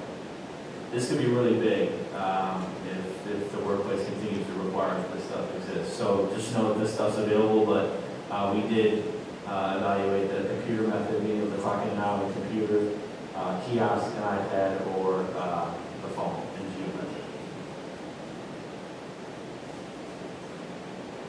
The last two pieces that we covered, the last two pieces we reviewed were paid time off and performance. Today, a lot of the balances for paid time off, which is vacation, sick, personal time, are tracked either manually or some data is managed through ADP. It's kind of siloed from what we discovered. Paylocity can automate the entire process by putting everything in there, but also providing the technology that's going to allow the employees to clock or to submit time through their mobile device. And then that time can be approved by a manager or a supervisor, and then updates their balance accordingly. This is good for a lot of the different contracts you guys may have, how you need to track PTO time for fire, police, and all the different positions. Last but not least, performance. Right now, the village is actually preparing to go through a performance review process with the employees. We can assist with this project, help the village leverage our technology to kind of automate that process. They can do performance reviews in the system, and these can be referenced for future reviews. Self-assessments can be done on mobile devices. It's just going to help the administrator. And really the idea behind comparing Paylocity to ADP was, one, to make sure that the cost was the same or less, but also to kind of streamline and automate some of the tasks that the HR administration and finance director are doing within that system. I can open it up for questions now. Oh, okay. I do have a couple. You were mentioning about the courses. Are these courses included in the price or are these separate? They're included. They're included? Yeah. So they need, when the employees need help on whatever it is that you offer, they can. Yeah. Okay. And then I'm sure the time blocks is an option, correct? Yeah, so right now, what I'll show you here, the proposal, it'll include the kiosk method, the computer, and the phone, and then the geofencing is included in that cost. If you guys want to buy those physical, what we call them COVID prepared clocks, the pandemic prepared clocks, those will be a separate cost. But this monthly cost, I'll scroll down here to the second page so you guys can review it, is going to include all the services you see on the left. And that's time is part of that. And then all those methods we talked about.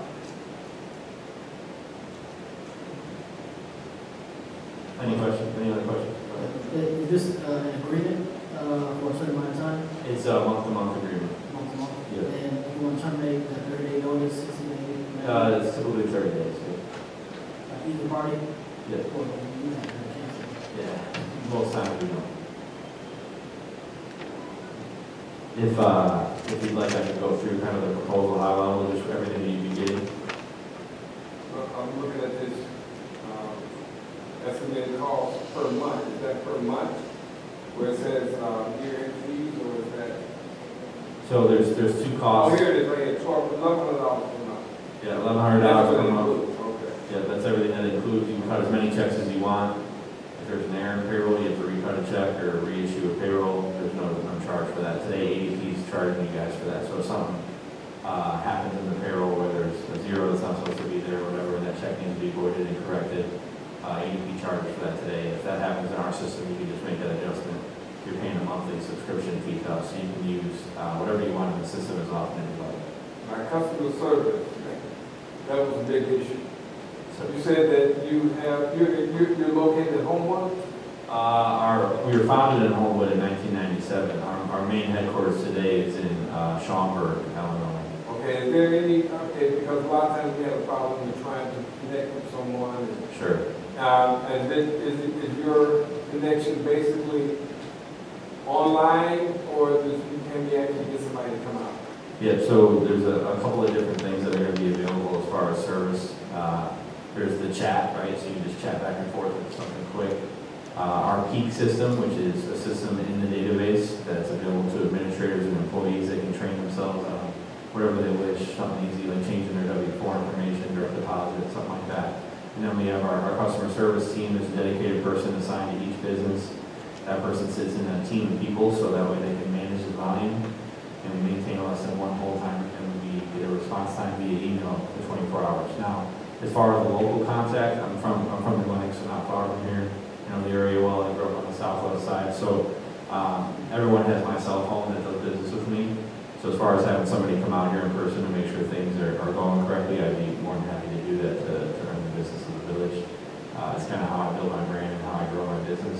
If I have happy customers, they're more likely to refer me. And if I have to come on site to do that, then absolutely, that's what I'll do.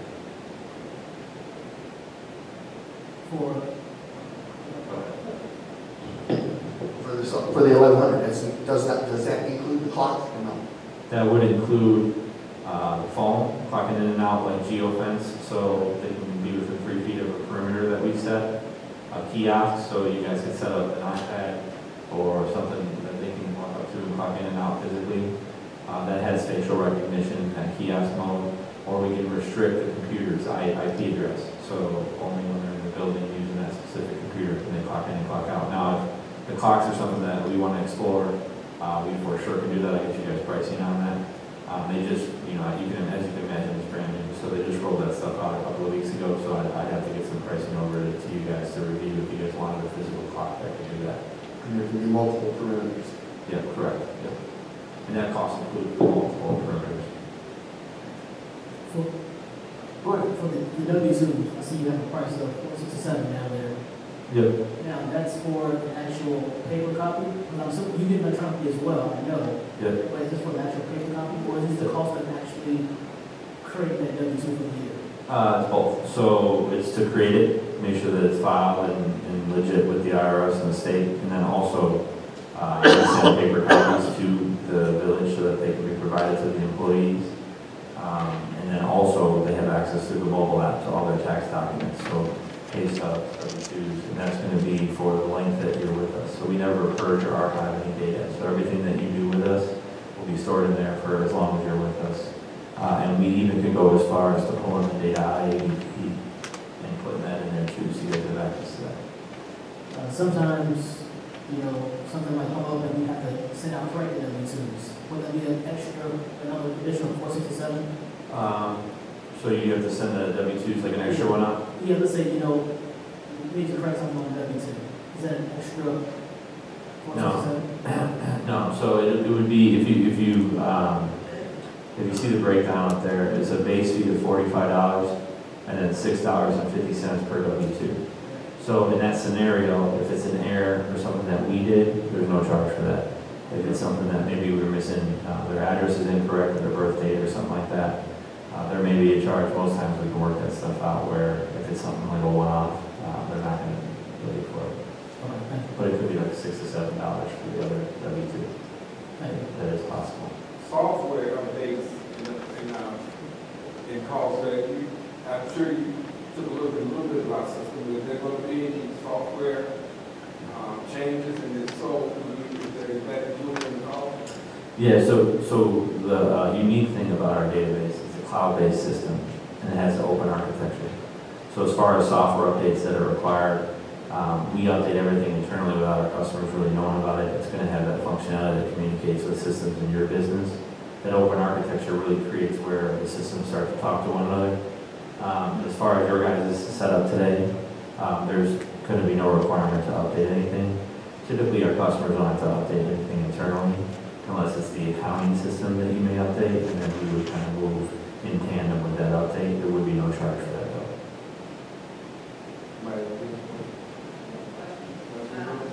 We have candidate by moving reports, especially for when you have local access, in and out, so can we get our those available? referring to in the time system? Yeah, and now the Yeah. reports, so that, you know, with bi-weekly. Yeah, oh yeah, yeah, absolutely. There's a dashboard that supervisors could have access to, whomever you want could have access to it, and you can review every punch in and every punch out. You have schedule reports that will deliver to you, so you'll have those every couple of weeks, all the punch ins and punch outs, and you'll be able to review all that. The geofence is also capable of tracking whether or not people try to punch in outside the building to do the notification for that. So, yeah, the reporting is available. You said that would be available to the administrator or whatever, that was not available to everybody, Just remember we said, yeah, our system has hierarchies within it, so whatever you guys want to set as an administrator, supervisor, sometimes people just have, report view, or they can just see a certain group of employees, it's however you guys want to set it up. We'll work with your team during implementation to make sure that's set up.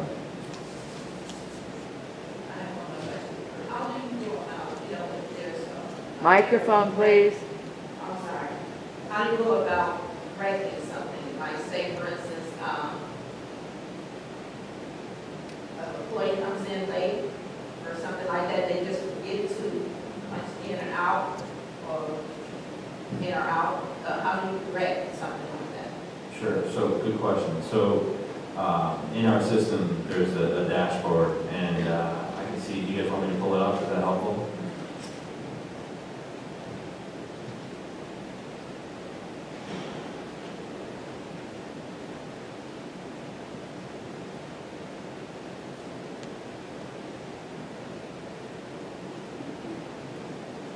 I think I'm on the hotspot here, so bear with me.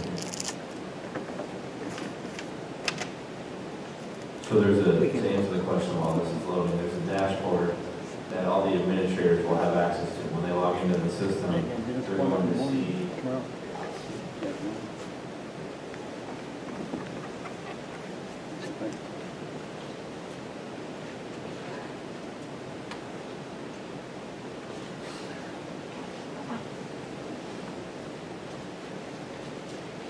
So there's a dashboard that they'll see, and one of the tabs is missed punches.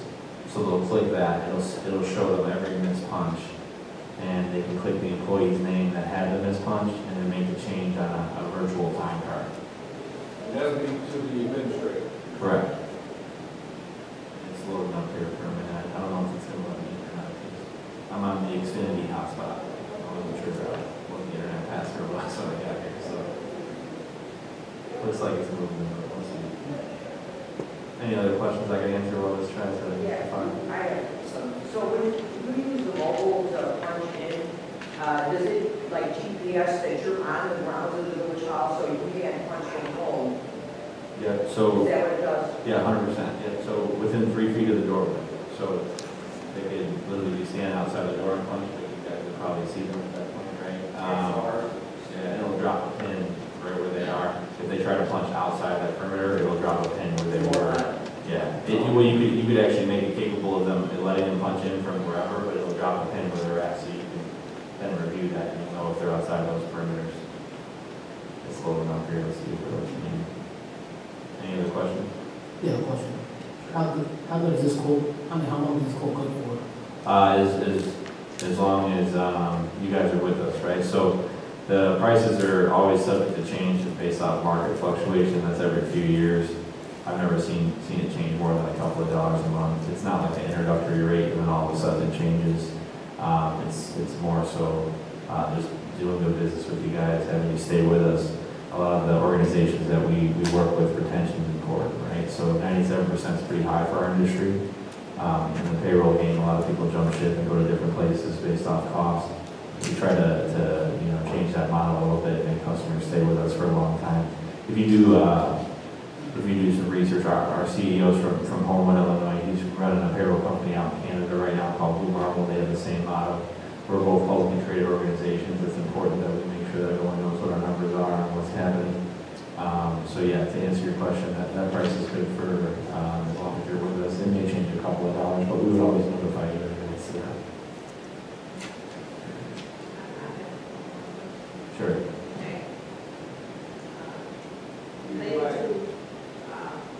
Related Sure. hoping that a lot of our employees can work at home. So how do you determine, is there some kind of provision that you have that determines that they actually working, you know? So one of the dashboards in our system, and it's just taking forever here. One of the dashboards in our system is utilization. So it's going to show you reporting that'll show you how long they were in the database, what they're utilizing. But as far as remote work, there's a portal called Community Velocity that'll allow the employees to communicate with one another. You get messages out to them. It has video capabilities, so you're able to make announcements to the employees if needed. And you'll be able to it's kind of built for engagement, right, to keep those employees engaged if they're at work, if they're working from home. No, that's part of what you see today, yeah. It's a big component of what we're doing right now. I think that's free for our customers, in fact, right now, yeah. We're trying coincidentally, we changed our mission to Forward Together about a week prior to COVID, so it was just, kind of our motto already to make sure we can push towards remote, and it just so happens that that's a very common thing now. Yeah, I don't know if the internet's gonna let me into our demo. It's for security purposes, since I'm on a public Wi-Fi portal, it might not let me back in. Yeah, this is kind of like public. And any other questions? Okay, I'm sure you've been in contact with the people that did, you mentioned payroll and the village administrator, everyone that's doing that. So, this quote that you have here, is the quote that you're looking at. Yep. I'm sorry, that we're looking at from you. Yep.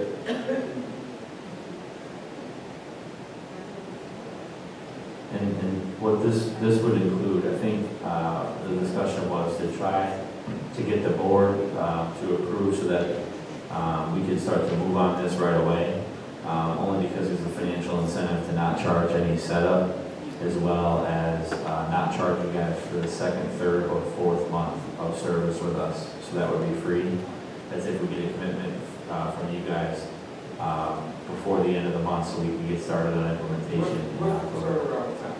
3 weeks for payroll, and then the rest of the system we can kind of take our time with.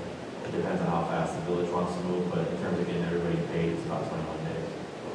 Okay, that's the problem, that when you change over, that's one of the sure. Sure. In that period of time, that's what I was going to ask, in that period of time, in between the two services, is it going to be a paper check, or? So, good question. So, direct deposit's always live on that first payroll. Part of the implementation process is to log into ADP and extract all the data out of there. If we do that before the end of the year, what we can do is make sure all the balances are loaded out right and they're backing up, so the taxes paid match what the employees have been paid. It's like a mini audit that we get to perform without having to charge you guys anything for it. If we find anything that we don't like or that doesn't add up, we'll bring it to you guys. If not, we'll just keep moving, we'll load those balances in, and everyone will get one set of W-2s, and they'll get their direct deposit as if nothing changed. The only thing that's going to change that's big for them is the app they log into, and then the services that are available to them in that app. Any other questions? All right, now, you will be hearing from us soon as you can wait. Beautiful. I appreciate it. Thank you very much for your time today. Mr. Mayor, because it's not a question for you, this is a question I think that we need to know is, when is our contract up with ADP? I get that. When our contract is up and what we pay ADP monthly?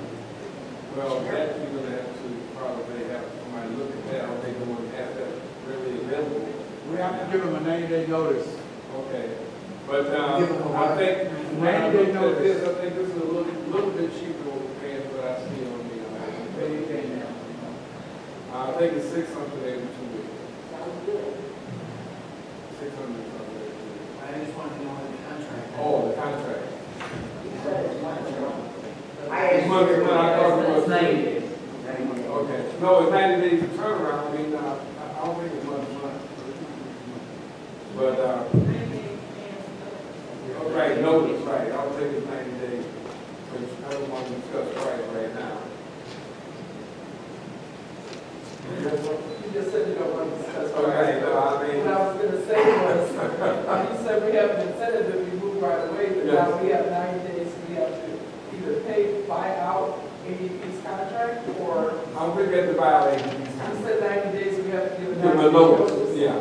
So that means we either have to keep it for 90 days or pay for it. Okay, Mr. Fitz, go ahead. The plan is to move forward, to give ADP a 90-day notice, have a contract with Paylocity to get started in like 30 to 60 days, so that within the next 90 days, as we get into year end, they have extracted all the data from ADP. And potentially, Paylocity will go live January 1st. Oh, with the idea that we have 3 months of them to make sure all the pieces are done. That makes sense. Okay, stop. All right, the next thing we're going to be talking about occupancy.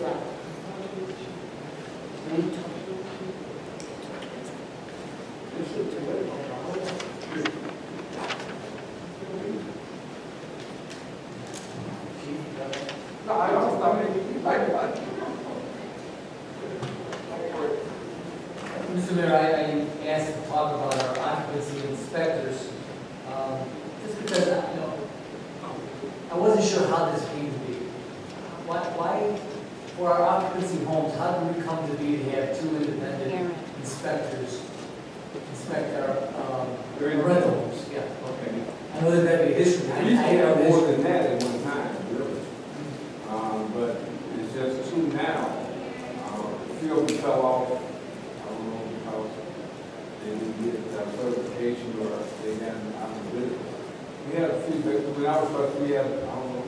Was we find it cheaper to do that, or was it cheaper to have somebody in-house? That was my question. Well, I don't think we ever had in-house. Never had it. I don't think so. I don't think we ever had in-house. Always had independent. So here's the issue that I have, and again, I don't hear the horror stories. I don't hear any of the great stories that these guys have found something that nobody else would find. So I don't get a chance to get them. All I hear is the bad stories. So I won't cast any aspersions because it's somebody else's inspection that I'm hearing about. What my concern became is that we have 2 independent inspectors doing our rental occupancy homes that are getting paid directly from the homeowners or the owners, not the renters, the owners, because they're rental properties. Which I just thought puts us in a very peculiar and difficult spot. And I thought that payment should at least come through the village, and then we assign the inspection to go out and get the report back. That's number 1. Number 2 is that after the long and lengthy discussions I've had with the realtors, they keep arguing that we have no jurisdiction to do so. And we have to have by law, because we're not home rule, somebody in-house doing this. And I understand the cost of it. It's a huge cost to have somebody, it's insurance, it's benefits, to have somebody there. But so that's what I'm trying to say, right? The attorney's looking at that for me to make sure that that's accurate. But those are 2 different issues that really come to why we have independent inspectors out doing our homes that have there's no secondary adjudication. So if there's a problem there, who do they go to if there's an issue? They have no one to fall back on, the owners, if the person who's doing the inspection is giving them a tough time. Is there an adjudication process? We don't have it. So I'm looking at the possibility of either, and I've talked to Mr. Myers about doing this, of doing that temporarily until we talk to somebody about doing it as a business.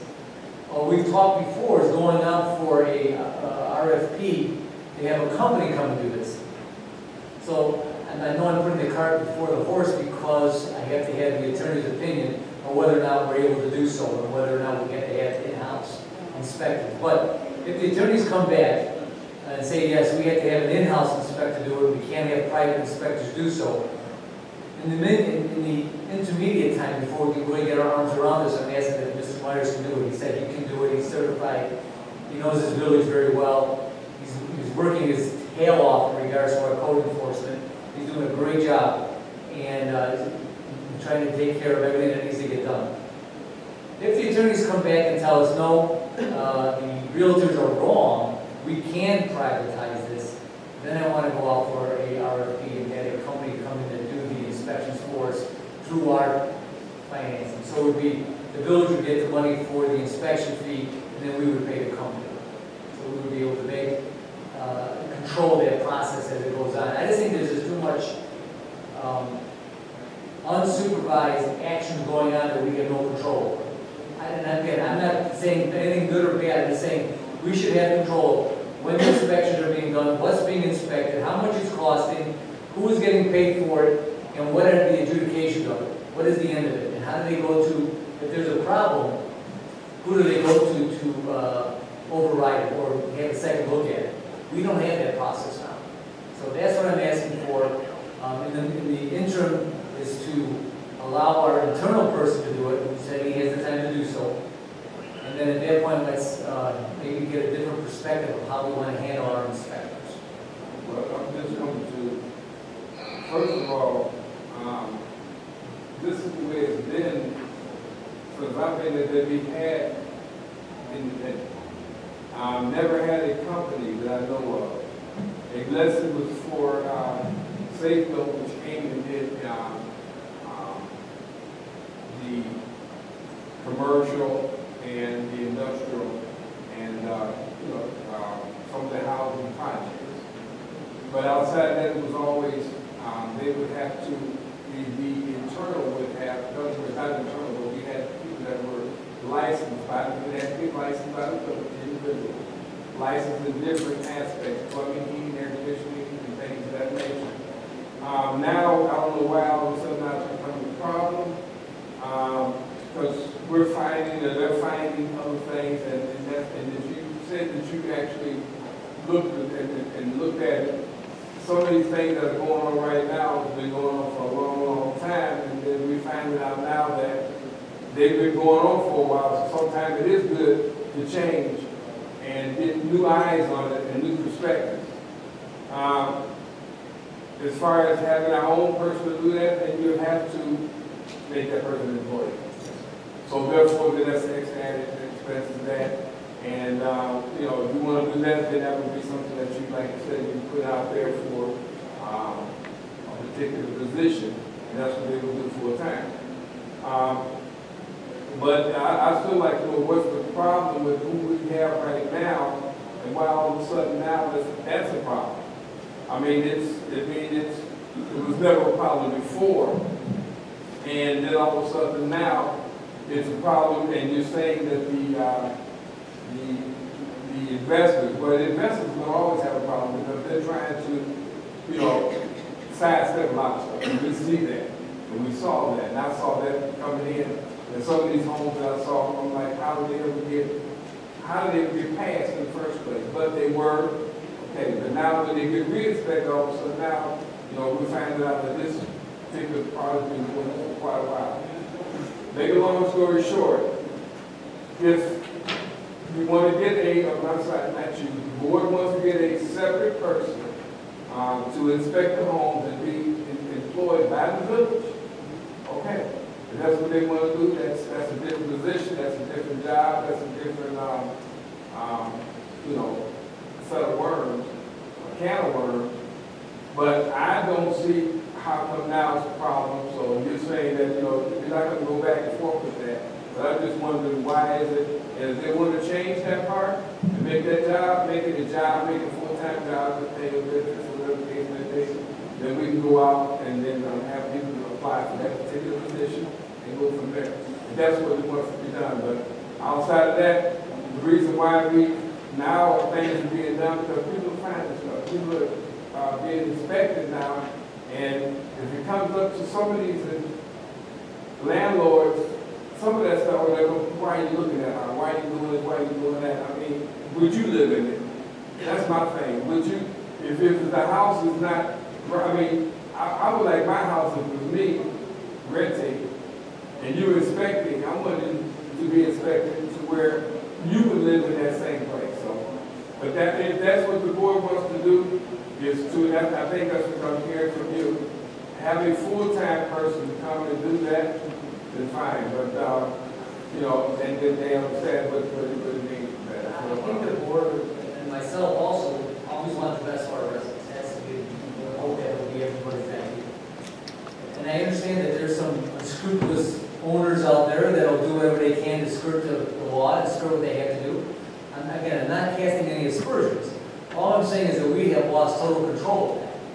So we have a lot, so they come in and ask for an occupancy permit, which is really a life, just looking at life safety. We're making sure that they have smoke detector, we're making sure that things are safe, making sure they have GFIs, making sure that the gas heater is correct, making sure their stove is properly connected.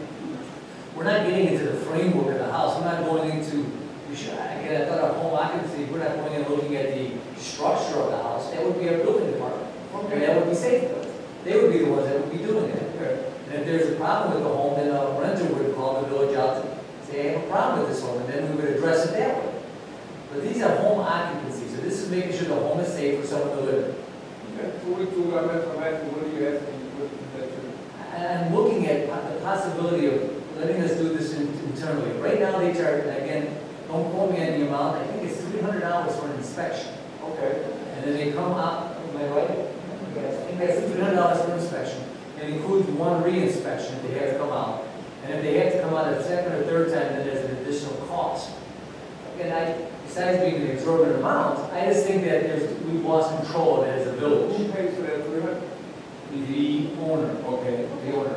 Okay, so I mean, why would that be extra? Well, I think if you're going to charge $300, well, I don't know how long the inspection takes. Does it take an hour? What I'm saying is, would you want your house to be inspected properly? I do.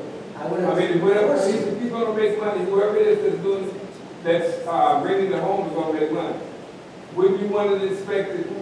Well, time and time again, I only hear the negative stories. I don't hear any of the positive stories. So I hear, there's impossible with our rental costs to be able to make any money on the rental process. And on the flip side of this whole thing, we had this lawsuit against the village that's kind of going to mandate us to make a decision on how we want to go. Right? So once they get this resolved, I mean, he's been doing this for years, and then we're not going to municipality that he's brought a lawsuit again. So that's his job. There you go. He does it very well. Well, I mean, he's being funded by the people. So I'm just saying, so you're asking to put, and this is what I'm trying to find out, you're asking to get a person. No, what I'm asking right now is, let's review this.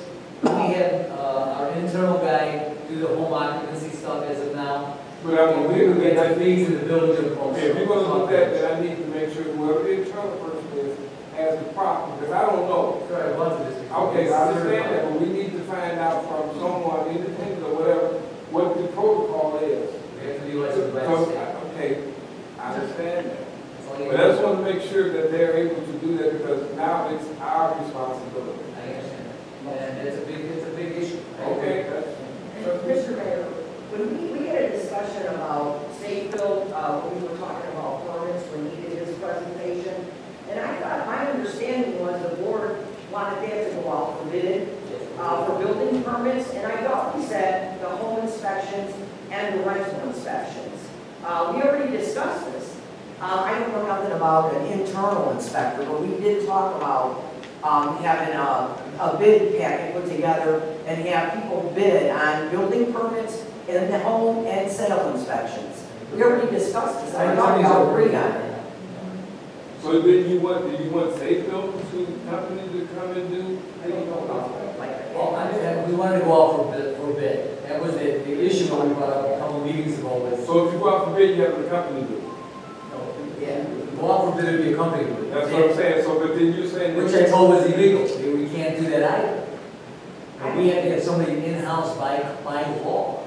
So again, I have to review that. Okay, and can you should send me that one? Okay. So my question was, let's bring this internally inside the village. We would make the fees in the village of Sauk Village. Okay. So they would be able to pay the cost of our inspector. And we have a control method of it. And we have an adjudication. We have a problem with him disagreeing with the homeowner. Either myself or you can be the person who make a decision, or the board, however we want to go with that, on the second set of eyes looking at an issue.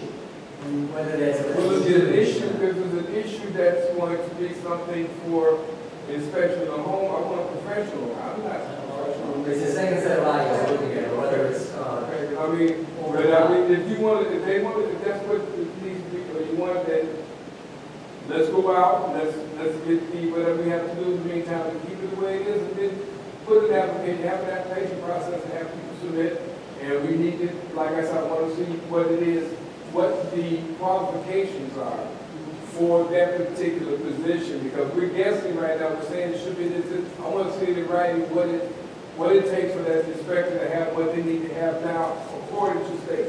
Your code enforcement officer is the same as your inspector, so. I want to know. I want to see, like I said, we're speculating now. I want to see it in writing, so when it does come back, and You want somebody to see it, says you something, want to see it in right. writing. Okay, that sounds familiar. Trustee, who's first? Okay, trustee.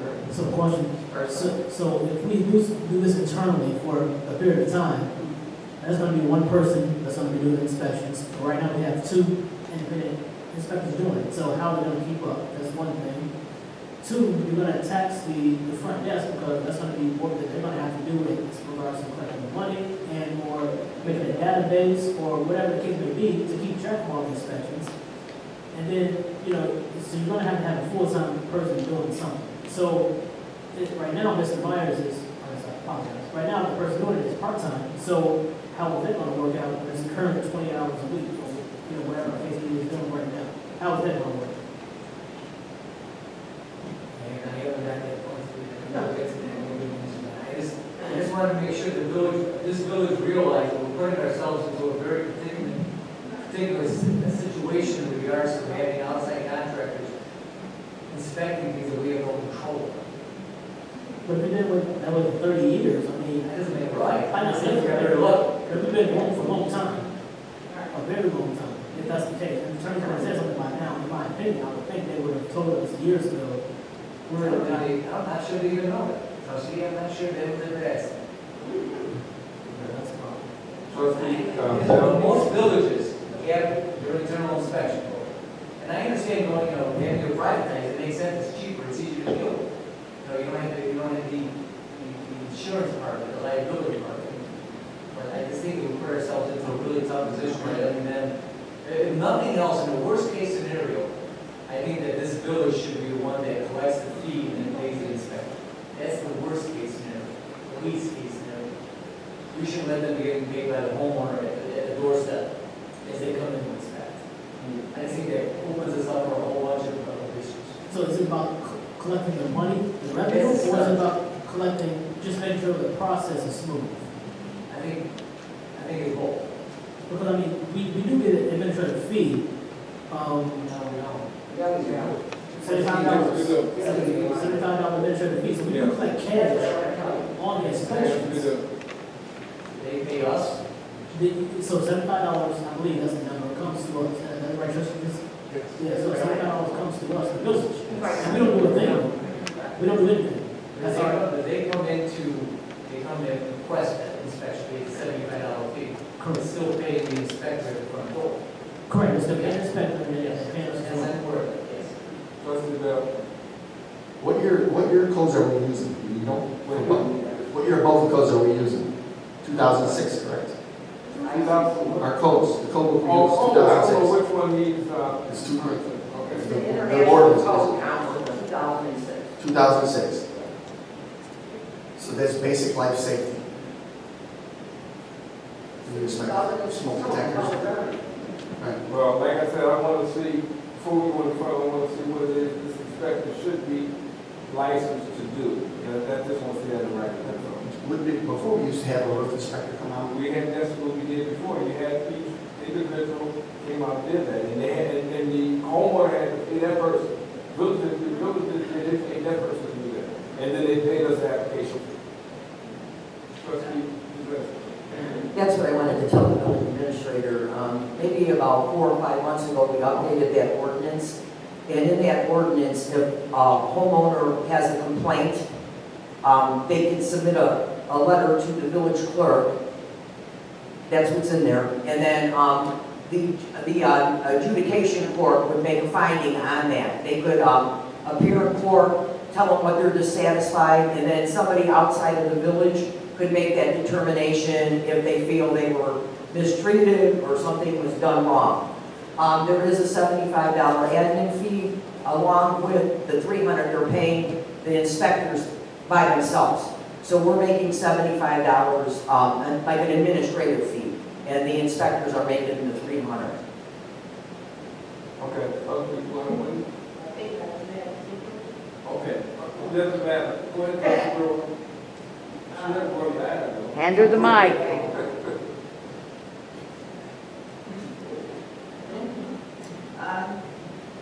Is there a contract with these two independent contractors? So how can they do business with the village if there's no contract between the village and the inspectors? Is that legal? And also, who, I know before they were charging like plumbing, electrical, and everybody had to get, pay those fees and stuff. So now it seems like a additional party has been put into the loop where we're paying this $300 for inspection fee when we don't have a contract with the village to do that. So is all this stuff legal?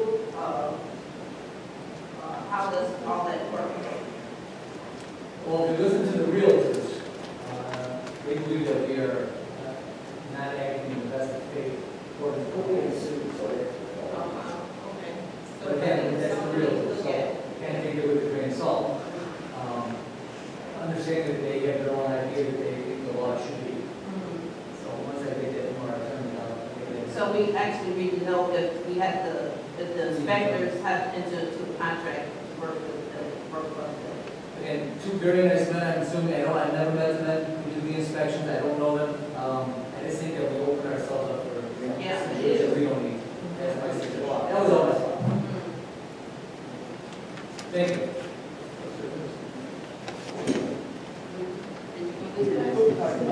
Pardon?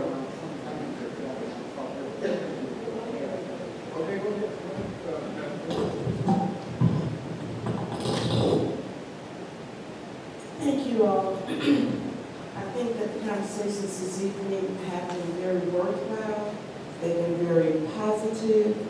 They've been really very professional, so I applaud each and every one of you. I do want to caution you though.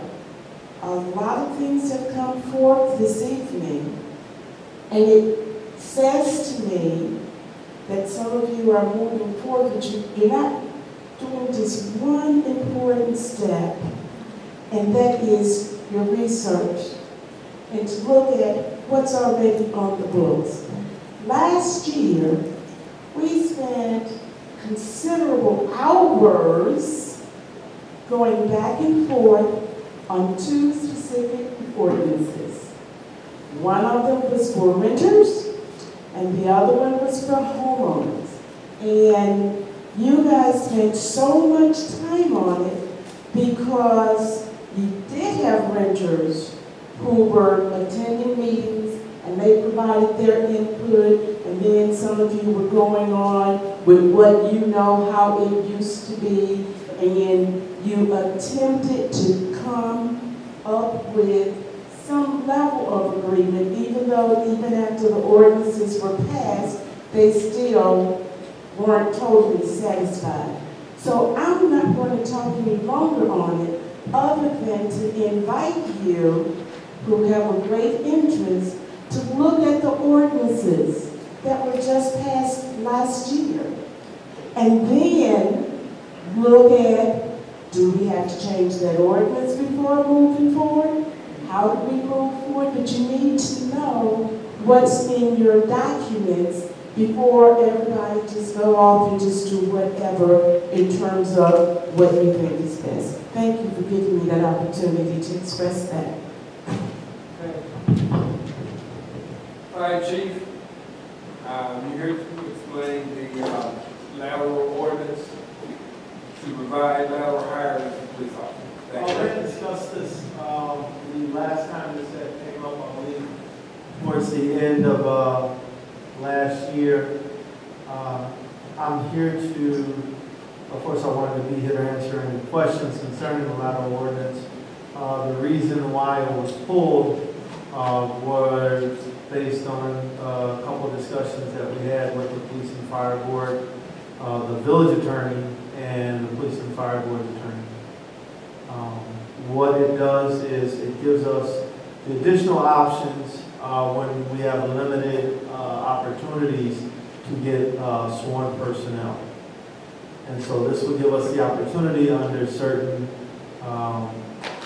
extreme situations or emergency situations where we were unable to, or it was not in the village's best interest to wait for someone to go to the police academy at that particular time. This in no way negates the original eligibility list testing process, nor does this alleviate the state requirement for us to keep an active list. But what this does is it creates a secondary list. This particular ordinance is closer, well within the structure for non-home rule municipalities for this process. So, any questions? Any questions in regards to this? This is going to go on the agenda for next week to be voted on. You have the ordinance here, and this ordinance amending Article 2, Police Department of Chapter 42, Law Enforcement of the Municipal Code of the Sauk Village to provide for lateral hiring of police officers. And inside it explains what that is. And he's asking to have this put on the agenda next week to be voted on. Any questions? I just have a quick one. Yes. So this has gone before the fire and police commissioners? Yes, we've had extensive conversation concerning this. In fact, at one point, I had a conversation directly with their attorney, and then had a conversation with our own attorney. There was there were two interpretations of portions of the ordinance, where the village attorney had one perception, the other attorney had the other, and I think it wasn't being conveyed directly or properly to the Board of Fire and Police. Once we sat down with them, and then I had a conversation with them in front of the attorney over the phone, there was a better understanding on their behalf, and we were able to move forward. Okay, because I knew there was an issue the last time, so I just wanted to make sure. I understand. Thanks. Any other questions? This is for full-time, not part-time? This is for full-time, yes, sir. Part-time, that has already been amended, I'm sorry, that not amended, that's already on the books for the part-time.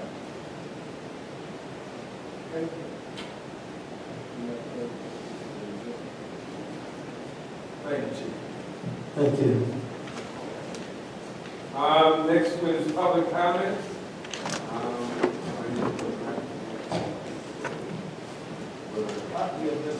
Okay, thank you. I've got one in here, but I'll probably only have more than one person. Is that saying everything?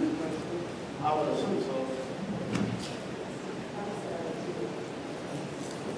Oh, yeah.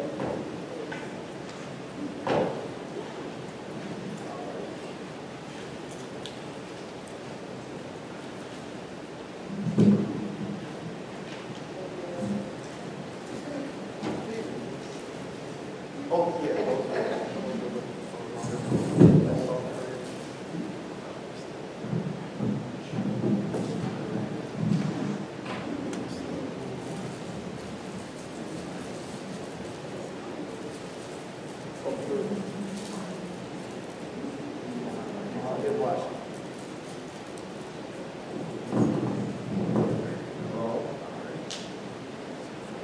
Hello?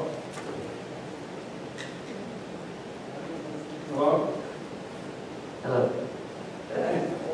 Yes, ma'am. Okay. Just a second. We're at the public comment portion of the meeting. Did you have any comments? Did you have a question? If you did? Okay, I have one person who's,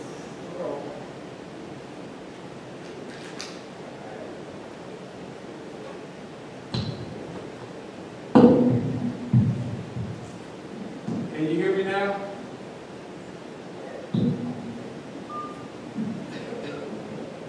Okay, I have one person in front of you that I'm going to ask you for your comment. Is that okay? Yes, that's fine. Okay. Go ahead, Ms. Couch. Okay, Head Couch. I have a couple of things I have questions concerning. I'm glad to see that Mr. Herkes brought up the inspection process. I do feel that that needs to be addressed for unsung reasons. Another question I have is the budget and the audits. How was the audits affected with the letter that was issued by the mayor probably a year or two ago now, to shred all documents from this office? Did that have a pertain to a delay in our audits because those documents were ordered shredded? Another item that I have was, I saw on Mr. LeBlanc's Facebook page about something on my street that is wrapped in the orange tape, and there is a problem underground. Now, had he investigated that, he would have found out that has been there for probably 10, 15 years. The reason it is there is when this village was built or started 50 plus odd years ago, the water line and the sewer line were put in improperly. The village has had the gentleman from Public Works come out and look at that water line. They have told the residents in that area that cannot be replaced or fixed until that section is completed by the streets, which we had hoped would be done when the 221st section was completed. That section from Paxton around 222nd and down Shirley, that would be opened up and they could fix that. That street is caving. Excuse me. That street is now caving in. It is a danger, and if some car gets too close to that area, it's going to be caving in. So that could be a problem. However, I don't think we have the funding, according to what Mr. Zarnik told me a week or so ago, and I don't know how that all takes place, but that's something to be addressed. The other thing that I have a problem with is we all go to the bathroom on occasion. I've been in this bathroom back here for 4 weeks in a row. There is something in that bathroom that has been there for 4 weeks and never been cleaned. Someone needs to address the ladies' restroom. Thank you.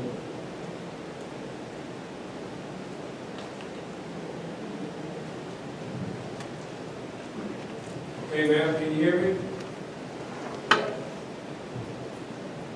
Okay, can you go with your question? And state your name.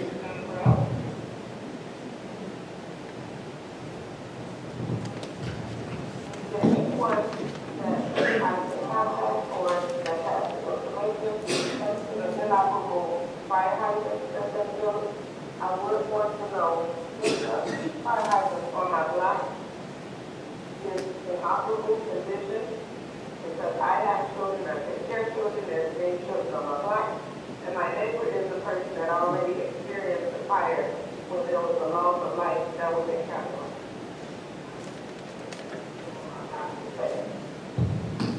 Okay, you said you were talking about your block and the fire hydrant, and you were asking what other part was that?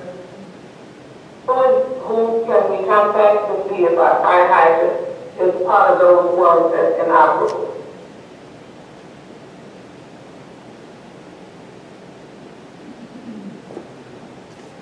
Okay. We're going to, as I always stated, we're going to answer those questions at the end, so I won't be giving you an answer. I'll be putting the answer out there at the end. Okay? Okay, thank you. Good night.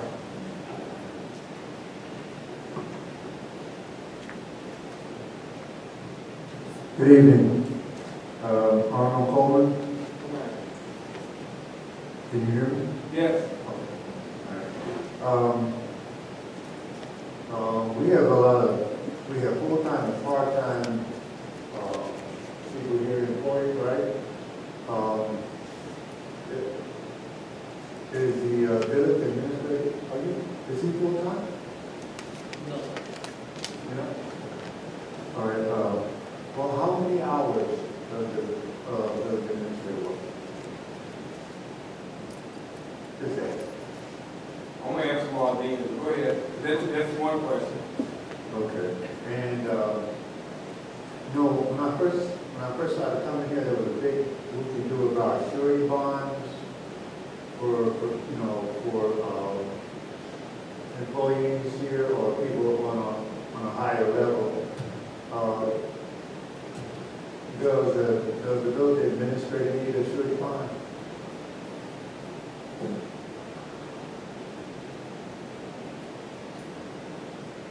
And, all right, who all needs surety bonds?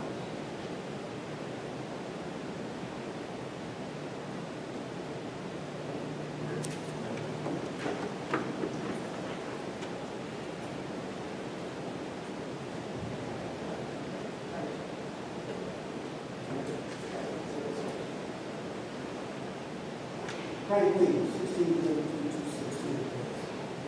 1632-216. I have a question. I know when she's talking about fixing the fire hydrant, there's a chart here that Hank left that would tell you which fire hydrant was broken, which one was not broken. So that would be the first start for she to work on with that.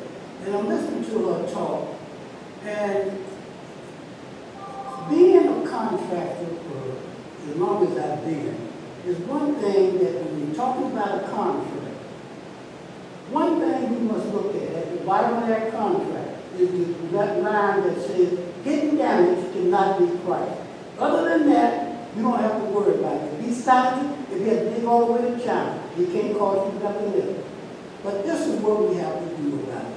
Now, second of all, I'm kind of like Pat. When you go into these washrooms, I don't know about anybody else, when you go into a washroom, you expect it to be clean. This is what we pay people to do, and it's not being that way. And so I believe that if the trustees, the mayor, and the clerk, all talking to people, let them know that this is what's expected of you when you could get paid to do that. So that's what I have to say. I hope I don't offend nobody, I hope I don't get mad, but that's the way I feel about it.